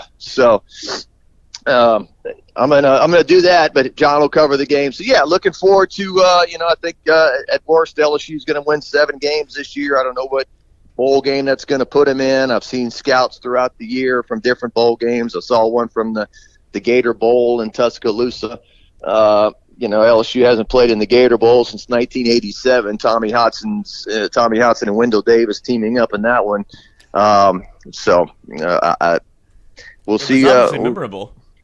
It was. It was my first year paying attention to LSU football. 1987, the team went 9-1-1 in the regular season. They played South Carolina, who they called it the Black Death defense. They wore black jerseys and they came after the quarterback. And as Wendell Davis last game is an LSU Tiger, and he caught 3 touchdowns, and LSU whipped South Carolina. I think it was 30-13, the final score. I had a conversation with Mike Archer about that. If anyone wants to check it out, I had a great interview with Mike Archer, the former LSU head football coach, who went 10-1-1 his first year as a coach, and then the second year they won the SEC, and of course the earthquake game against Auburn in '88. Talked about that and a few other things, but certainly remember that very well. And my parents told me at the time, it's my first year watching LSU football, it's not always this good, and they were right, because not shortly after that, 6 straight losing seasons.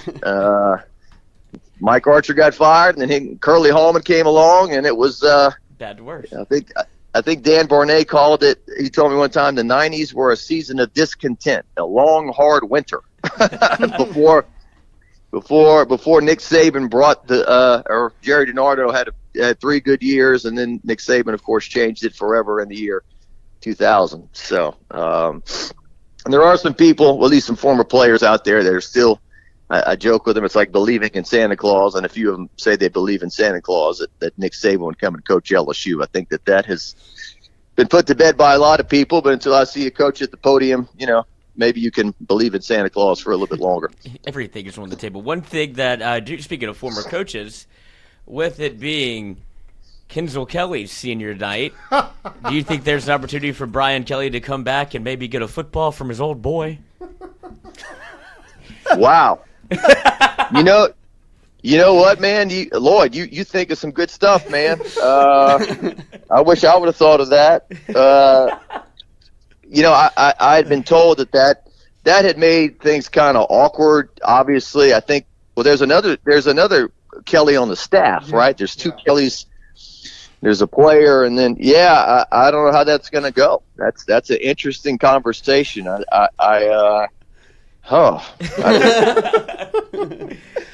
I think they may just say, "Look, it's too big of a distraction. I won't be down there." Or maybe he will be down there. I'm not sure. But technically, is he fired yet? Could he still coach if he wanted to? If he's going to come anyway. Good point. Good point. We didn't fire you until after the Alabama game. Well, wait a second. There's some press conferences that went on, and I wasn't on the sideline in Tuscaloosa. So what's the deal here? So interesting. This might be one of my least favorite LSU football seasons that I've covered. I'm with you. I mean, it's not a losing season. It's not like, I mentioned Curly Hallman. I went to those games. I remember going to the games in 1992 when they went 2-9, the worst season, I think, in modern day football in LSU history. But, the wins have been kind of root canals in terms of, the Florida game when you get 5 turnovers, you can't score any points. The South Carolina game when you get near you get in the red zone, you can't score any touchdowns. Even Louisiana Tech, so it's been and then the firing of the coach, and then the coach and LSU can't play nice, and then we've got our governor blasting the athletic director at a press conference about food stamps. You've got it's Verge, kind of a strange press conference naming Verge the interim AD at 8:00 in the morning on Halloween. And then, I think Coach Kim Mulkey has obviously not been maybe thrilled with a lot of things going on. Time of uncertainty at LSU. It's just you want a new, fresh beginning. I think once LSU gets a new head coach, get them up to the podium and start a new energy, and who's the staff and the recruits, I think we'll be able to hopefully turn the page and move on. We've had some rough things out there, some serious things like the Hush Blackwell thing, and the Vidal Alexander thing, and the Our Lady of the Lake, all these bad things that happened, and they were able to turn the page from that and move forward. And so hopefully, once again, LSU's able to do that. But I don't know of any program in the country really that can roar as loudly as LSU and then go take a nap again and then wake up and roar again. It swings back and forth like few places. It's so true, and that's why I think or maybe I'll ask you, is that why it feels like there's so much pressure on this coaching search, or at least pressure to get one guy, is because of everything, kind of the antics that led up to this, and it is almost an indictment on your program if you're not able to go get a Lane Kiffin, and it's because, I think people would point to everything that you just laid out. Yeah, it's really a. I'm trying to find the right word. It's just over the top. Everything is just over. You got to see like Louisiana's dress a little bit, and it was unseemly. Yeah, I mean, it's you get attracted to LSU because of games and victories and things that made you feel good, and tailgating and being with your family, or just memories of games, and lately there's just a lot of things going on that aren't part of what will be people's great memories over the years, politics and money and all these different things. But certainly we live in a different time in terms of what these coaches are getting paid, what the assistants are getting paid, what the fans are putting up to go to games. Some people say that the players are mercenaries now. They're not invested in LSU. They're not invested in, the program. They didn't grow up on the things that make people love LSU. There's still some players out there that do love LSU and did grow up on it and whatnot. But you just got a larger contingent of them now that come in from somewhere else, wanting to win a championship and getting paid a lot of money. And we've met a lot of them. They all seem to be good kids. It's just the dynamics are different, and the money's different, and are the coaches mercenaries as well? I mean, why did Brian Kelly come to LSU? He said he wanted to win a national championship, and all those different things, but I guess the work ethic, or the lack thereof, according to a lot of different people around the program, didn't pan that out, and it comes across as being more of a money grab than anything. Well, JD, we appreciate you making some time for us this morning. Enjoy your break this weekend, and happy early birthday. We'll talk to you soon. All right. Big game for Central on Friday as well. Second round of the playoffs. Sportsline Friday night coming your way as well, and I appreciate that. Thanks for having me on today. You got it. Thank you very much. Happy birthday, JD. Happy early birthday. Oh, spicy. Oh. Thank you. There he is, Jacques Doucet, the sports director over at WFB. He is the best in the business. We appreciate him making time for us every Wednesday to hang out and talk with us. God, what a history lesson. Oh, and the Gator Bowl used to be a big deal, apparently. Yeah. If you're 9-1-1, and that's not what I think of when I think of the Gator Bowl. I mean, I think bowl of this games year. in general used to be a big deal. Now it just that's the part that sucks about it all, is that really, I mean, well, it was a great. Yeah, it was a great scam. Yeah, but I mean, still, it was insane. It was fun. It'd be like, yeah, I mean, you're going to be in the Orange Bowl. I mean, yeah. Yeah. I mean, but now, Drinkwitz said it. He was like, so the season only matters for 12 teams. And it's kind of like, yeah, you don't say that out loud because everybody thinks you're. Yeah, it's the truth. But yeah, because even in 2018. I would say the Fiesta Bowl for LSU was this is a big deal. It was a big deal. I mean, UCF was undefeated, and it was it was a big game. And LSU's offense was doing this, and it's okay. Well, this is and they played hard for clearly. LSU, but Clemson versus LSU in that bowl game in what year was that? 2014, 2013 when LSU lost to Clemson when they were up 21-0. Yeah, I mean, that bowl game still had, meaning. Now, it sucked for LSU, but, for Clemson, it was a huge deal. There's the Peach Bowl? Yeah, I think Chick-fil-A Peach Bowl? Yep. Something like that. It's just, it is obviously Taj changed. Boyd. Yeah, and that's when Clemson, apparently, that's where they got that was the launching pad. Right, that was, and. But it is remarkable to look back and think that, we were sold a part of, a bill of goods, because you remember, you can go back to, Leonard Fournette and. He's about Christian McCaffrey. It's we're not going to play in the bowl game. They're not going to play in. What are you quitting on the team? And it's we're playing in the Amarillo Bowl. Yeah, why would I play in the Outback Bowl versus Louisville? People really got up in arms about Darius that. Geis play. Yeah, I'm gonna be the number 4 pick. Oh, not with that attitude. If you don't quit on your team, yeah. Guess what? You gonna quit on your team when you go to the playoffs, right? Matter. Well, no, it's crazy how much it's we'll be in the playoffs. I do want a PlayStation 3 though. Yeah, we appreciate all of you hanging out with us here on this Wednesday morning. Starting your morning with us every single morning from 7 to 9 a.m. And we would love to connect with you athletically here on this Wednesday morning. I did put up a poll. Next What are the results? LSU head coach, if it isn't Lane Kiffin. Other 42%. 35% Dillingham, 33% other. So I think that would be like what? Freeman, Key, Saban, right? Frank. 16% Summerall, 15% Drinkwitz. So Dillingham is the winner. And then now we know. So we'll see. It's going to be very interesting next 2 weeks. Sean to see how Payton. this kind of all shakes out. Hey, tell you what, Sean Payton did a lot for us ever since he's been gone. Drew Brees. Because when I was in Denver, there were some, I was with some Saints. There were some Saints fans in the group with us, and they, a Broncos fan came up and they saw the Saints hat, and they're like, "Oh, we stole y'all's coach." And one of the Saints, I don't care. The Saints guy was like, "Oh, you can have him. We hate Sean Payton." I was like, No, we do. don't. No, yeah, we did not hate Sean Payton. It's like, I'll take Sean Payton back right now. It's like, Sean Payton saved our lives. He kept Mickey Loomis out of Broncos fans and Saints fans don't have beef. No, there's no beef at all. We don't hate Sean Payton. We miss Sean Payton. Yeah, I'll take him back. I want him I back. can't blame now. him for leaving. I would have done the same I would leave shit. too. No, I wouldn't have. What are you talking about? He didn't want to leave either. Of course not. But I mean, I don't want to deal with Mickey Loomis. But he did. He had him on He it. wanted to leave, but he didn't. I mean, he had him. Wimby, Joker, big ball Cat, guy. and then Stock.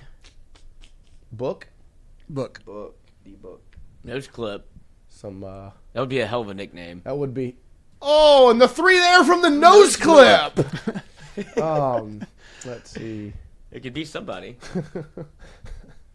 Goggles. Oh. Stock car, Indy car, rally car. Yeah. What's the other one? Funny car. Funny car. Yep. Training car. Where does he under what? Indy car. Indy car. Wait, Nose clip. Is it really funny car? Mhm. What's funny car? It's funny cars. It's a weird little car. It's funny. Like haha. Cap, suit, goggles, nose clip. Things you wear for synchronized swimming. Nice. Swim gear, baby. Swim gear, baby. There we go. Let's get this Oh, trivia. high intensity interval training. Christian, you do that? You did do some HIIT workouts? Yeah. I don't even know what that is. Your little, what do you call it? The Murph? Yeah. That's a Wait, HIIT. don't you have That's to, a HIIT workout. That's not altitude. No, that's not a hit workout. What's It's a too hit? long. It is interval. I guess it is a hit. I just think if it's like shorter. Right. But the Murph is crazy. It is crazy. It's impressive. Good for you, Christian. Doing one today. What is it? Yeah, Glimmer for that Tingle & Co.'s memorable first football season. That's right. Yeah. This is how we do it. We get it started. First baseball season, Tingle & Co. covers. You get a National ring. championship. And then first football season, you get a new fired head coach. How about that? Come on. Tingle & Co. You got what you wanted. You're welcome. We're helping here. Doing everything we can, man. Let's see if Brian Kelly. Oh! likes that. Hey, I know this Martin one. Short and the chick from Twilight. What's her name? Kirsten Stewart? I know Kristen him. Stewart. Well, who is that guy? What's he in? Why did they do that? She does Martin Short? I feel like that's his hair. Yeah, I can see that. I don't know if his skin is that bad, Yeah, but it's the weird skin. but God, this is a jarring photograph. it looks like they're deceased. yeah. And who was the other one? Kirsten Stewart. The Is it girl Kristen from or- Twilight. I can't remember. Kirsten. Miss Stewart. Yeah. Christian. Gowan. Christian Stewart. Jacob Stewart. All right. Wow. There we go. In 2013, this AFC West running back led the NFL in touchdowns, had a single game where he had 4 receiving touchdowns. The AFC West would be the Chargers, the Broncos, the Chiefs, and the Raiders. Jamal Charles. Wait, 15 is And then who did the Tomlinson's Chargers have in done, 13? right? Nobody important. The Raiders in 13 had... Was this Latavius Murray? I was about to say Latavius Murray was Maybe. in this little era. 4 receiving touchdowns for him? Did he? I feel like it's got to be Jamal Charles. I would think That was Jamal my first guess. I mean, Yeah, the Yeah. Chiefs. I don't think they're really Yeah. trying to trick you with these. This is not a trick one. This is too niche. Shout out to Jamal Charles. Good fantasy player. I love Jamal Charles. Where do you go to school? Texas. And they Well, good boy. Good boy. Is most known as a Dodger, he led the American League in strikeouts with this AL East team in 2001. Is the AL East not the Yankees, Yeah. Sox, Orioles, and who's the other one? Didn't he play for the? I think every baseball question. Blue Jays. I thought he played for the Yankees I thought he played because I remember. for a minute. Brian Burgess says the Boston Red Sox. Yes, he did. He did. I don't remember that. No Mo Red Sox. He did. Oh, NHL, let's go. This is our honey hole right here. Great. Volterra. Terry Filippola, Teddy Purcell, Teddy and Purcell. Tyler Johnson each recorded 40-plus points for this Eastern Conference team 2013. Give me the Bruins. The faintest. I don't even know. I have no idea. I don't even know It's what the Eastern literally a Conference guess. teams are. Faintest fucking idea. I'm gonna guess the Hurricanes, The Chicago Blackhawks. the Carolina Canes. The Hurricanes. Let's just wait. The puck. Tampa Bay. Says Gage. That's That's a Gage yeah, guess. Gage. Now Gage might be right, and we what will if he knows? apologize if he is. But No way. Does he know hockey? Not gonna trust No, you. he knows softball though. Yeah, he does. He does know so. Brian Burgess says the Lightning. Tampa Bay. How about that? Gage Evans. Gage. Check this guy out. Guess he Who knows is hockey this guy? He too. says Chicken Critters. Chicken critter. Chicken critter. Paul Bunyan Land Amusement Park and Campground is a popular attraction located in this central time zone U.S. state. Be Minnesota. Minnesota. Oh, does he got Babe the Big Blue Ox up there with him? Pretty sure that's Minnesota.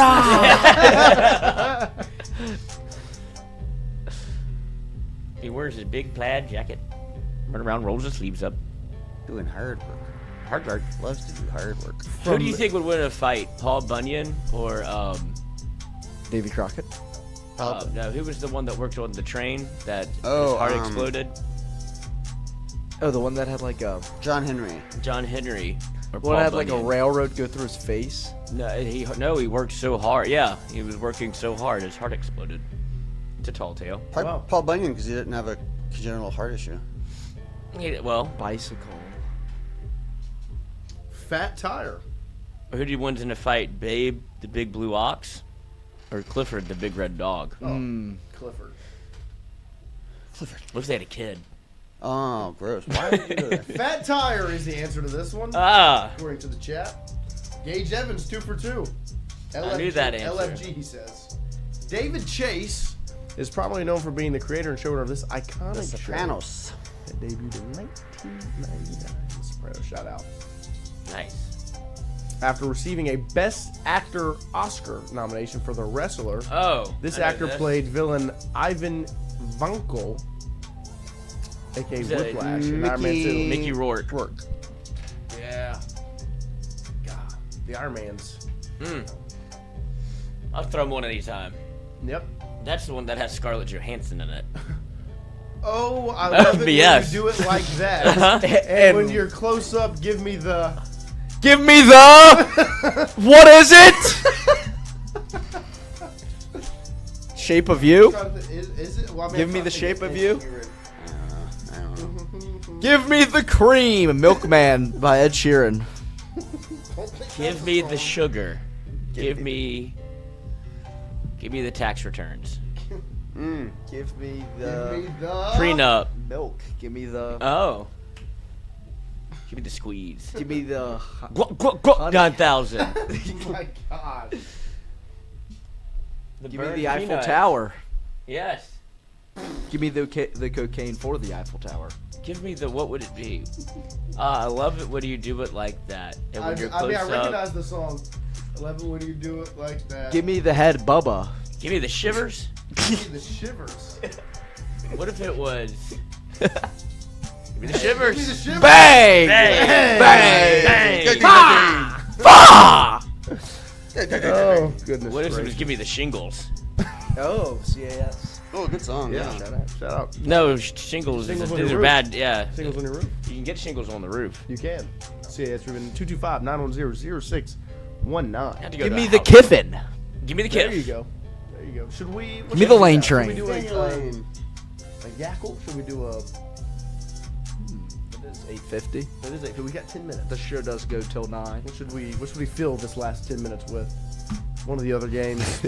Yeah. So you're saying we've got a chance. I don't know what has to break. What? LSU's There way. would have to be a lot of things that go wrong for LSU to get in. Let's do a yackle. I guess it'd be like a similar situation to what the Florida game was last year. Right. No, it would take an absolute crumble in a lot of different places for that 0.1% to happen. I guess you would need a 4-loss conference champion and a 4-loss team to The make. SEC would have to blow up. LSU cannot win the SEC. No, it's not possible. Every loss they have is in conference. You would. They're what, 3 and 4 in the conference? Does the committee decide the rankings? So they're just saying this is literally just based off of like if the committee were like, oh yeah, you're in. Like, it's gonna be funny. Yeah, right. We put these guys in. Yes. So technically everybody still has a chance if the. No, there's 0% on there. Yeah, but there's never 0% chance because the committee still picks. Oh no, I There's can't always see. 0% chance. We might have to get a little closer to the TV this time. The capital city I can read of 'em. Italy. Rome. The Papal State. The 2 things promised for all in the Pledge of Justice and Liberty. Liberty, yeah. Liberty and justice. For all. For all. The 3 original members of the accounting department would be Of the office. Angela. Kevin. Malone. Yeah. What's is her name Angela? The annoying one. And then Oscar. Oscar. 3 pro sports teams in Wisconsin. You have the Packers. Green Bay Packers, The Bucks. And, Milwaukee Bucks, And the Brewers. Milwaukee Brewers. The 5 basic classifications of climates. Tundra. So like temperate. We have like temperate, tropical, Arctic. Arid. Mesozoic. No, not that one. Not tundra. Not tundra. No Temperate, tundra. No tropic, tundra. Arctic. Arctic. No Arctic. No Arctic. No Arctic. Temperate. TEMP. Yep. Temperate. Tropic. Tropic. Tropic. Uh-huh. Tropical. Arid. Arid. Desert. That's dessert. No, it's one. That's dessert. It's delicious if you like it. Step. I love it. Step. STEPPE, maybe. Mm-hmm. Steep. Steep. Dry. Subtropical. Oh, that's annoying. And then what about tropical? Famine. Yes. Plague. Continental and polar. Polar. Polar. Continental. Polar. There you go. Nice. Shout out to the chat. Shout out to the chat. 6 deli meats included. Do in not this. remember middle school. Oh, and the original Italian. You can get, obviously, you get Can you salami. zoom back in yeah. for me? 6 Ham. deli meats and cheeses, including the original Italian from Turkey. Jersey Mike's. Turkey Tom. No turkey. No That's turkey. why Tom is the best. Yep. Capicola. Roast beef. Club. So what? Club is not a meat. I can't read the questions. I don't know. It's 6 deli meats and cheeses. Okay, I included get it. The original Italian. I can't read it. Italian. Nope. Pepperoni. Mm-hmm. What kind of cheese do you think they use? A mozzarella or a pepperdelli? Meatball. Why are you acting like you don't know What's the other cheese? Why can't I think of that cheese? provolone. Yeah. And we need one more thing. One more meat. Capicola, One more salami, meat. pepperoni, Bacon? ham. No, it's not bacon. Cuban. What bacon? Roast beast. That's what. Yeah, I thought roast beef. Nope. One more. What's gabagool? Salami. That's capicola. Salami is on there. Pastrami. Prosciutto. Bologna. Tuna. Prosciutto. Yeah. Prosciutini. 7 flavors of Fanta available in the U.S. in Oh, 2024. Orange. Pineapple. Yeah, pineapple. Strawberry. Uh-huh. Blueberry. No, raspberry. Grape. Actually, might be blueberry. You there's can no grape. get Is there a watermelon. Yeah, there's a grape. You can get a watermelon one, I They believe. do like a tropical Can you? punch. No. Yeah. Yeah, fruit punch. Fruit punch. You put blackberry. They have a Or blueberry. They have an apple, like a green apple one. Or it might be raspberry. Apple? They have green apple? Nope.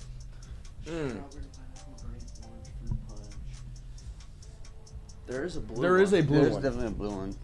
What would that be called? Berry in general. Have you done raspberry? Berry. Yep, there you go, berry. Berry. We have Banana. Is there not a green one? Banana. I feel like there is a green one. Apple. Is it just normal apple? No. Pink Kiwi. lemonade. Lime. Lime. Lemon. Lemon. Pink. Peach. I think there might be a peach one.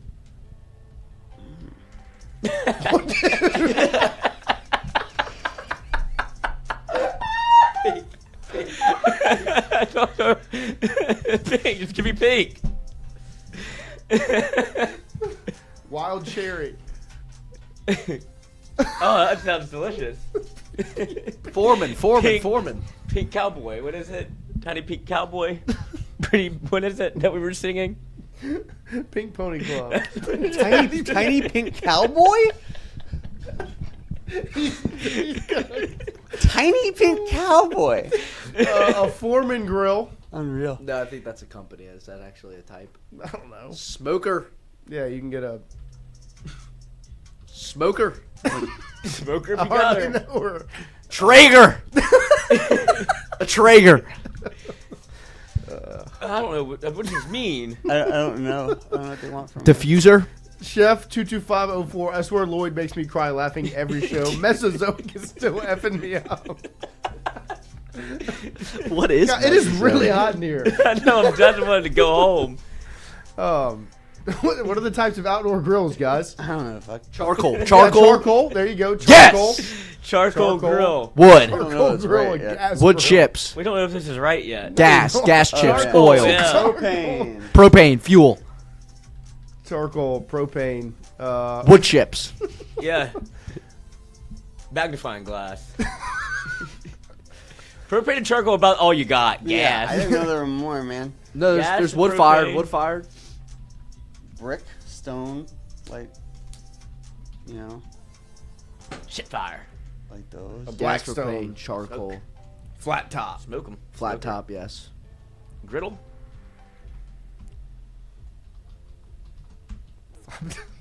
Flat top. What? Flat top. What did I put? Flap top. Oh, look, it worked. Komodo. Commode. Oh, Komodo. Kamado. Kamado.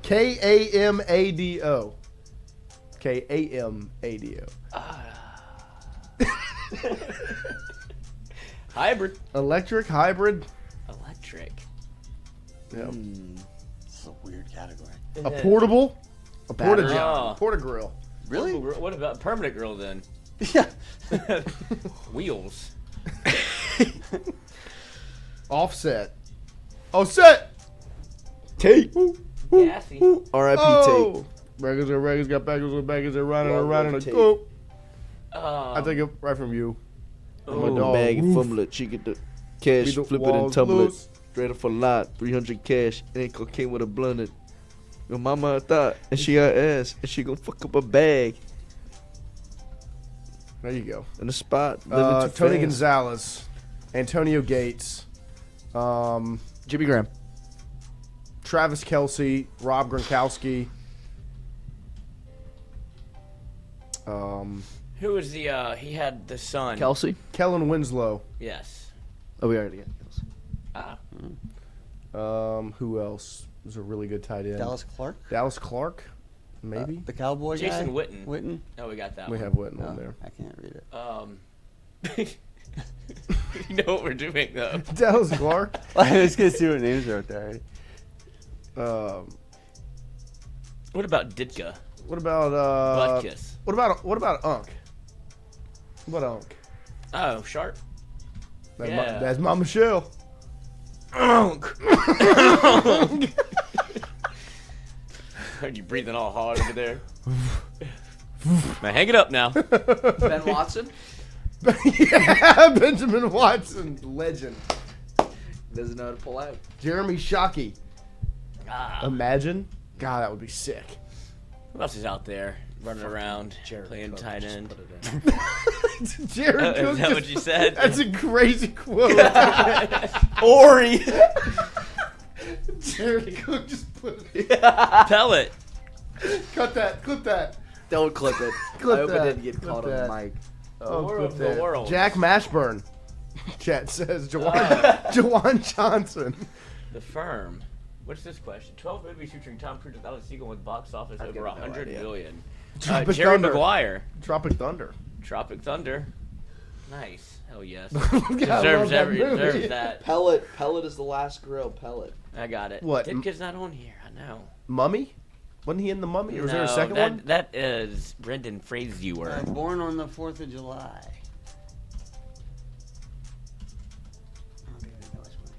Rough typing day for Lloyd today. It is not going great. It's been a while. This would be Jay Novacek. We just had a tough typing day. Novitschik. What's the one? Days of Thunder, Minority Report, The Last Samurai. These are all good movies. Rain Man, A Few Good Men. What about Minority Report? Maybe a cult classic. Nope. Better than I thought. A Few Good Men. Endgame. We all know Greg Olson. Shout out to Nice. Brian Burgess. did How do we somebody- not think of Greg somebody Olson? say Great the- 10-year-old football Still coach. can't read them. The Firm. Vanilla Did Sky. Somebody say that? I love Eyes that. Wide Shut. I don't know. Eyes Wide. I don't think The Last Samurai. With the arms wide open. Last Samurai. Is that good? I don't know. Brian Burgess is spitting some movies out here. Edge of Edge of Tomorrow. Tomorrow. Okay. Edge Missed Tomorrow. one. A Few Good Men. The Firm. The Firm. We have that one. Dallas Clark. Interview with the Vampire. No. Wow. Okay. Okay. Nice. Good job, everybody. Good job, All right. everybody. What a good day. Okay, we make it to 9 a.m. Yeah, 9:03. We appreciate you guys. Tonight, 6 to 8 p.m. mic'd up. And then Yeah. tomorrow, we'll be back right here, 7 to 9 a.m. Live from the Southern Regional Medical Center studio. Shout out to our guys over here. LSU women's basketball tomorrow. LSU new head football coach today. Question mark? Question mark. Who knows? We'll see you tomorrow morning at 7 to 9 a.m. Talk about it all. Hug your loved ones. And tell them to subscribe. The reckoning is coming.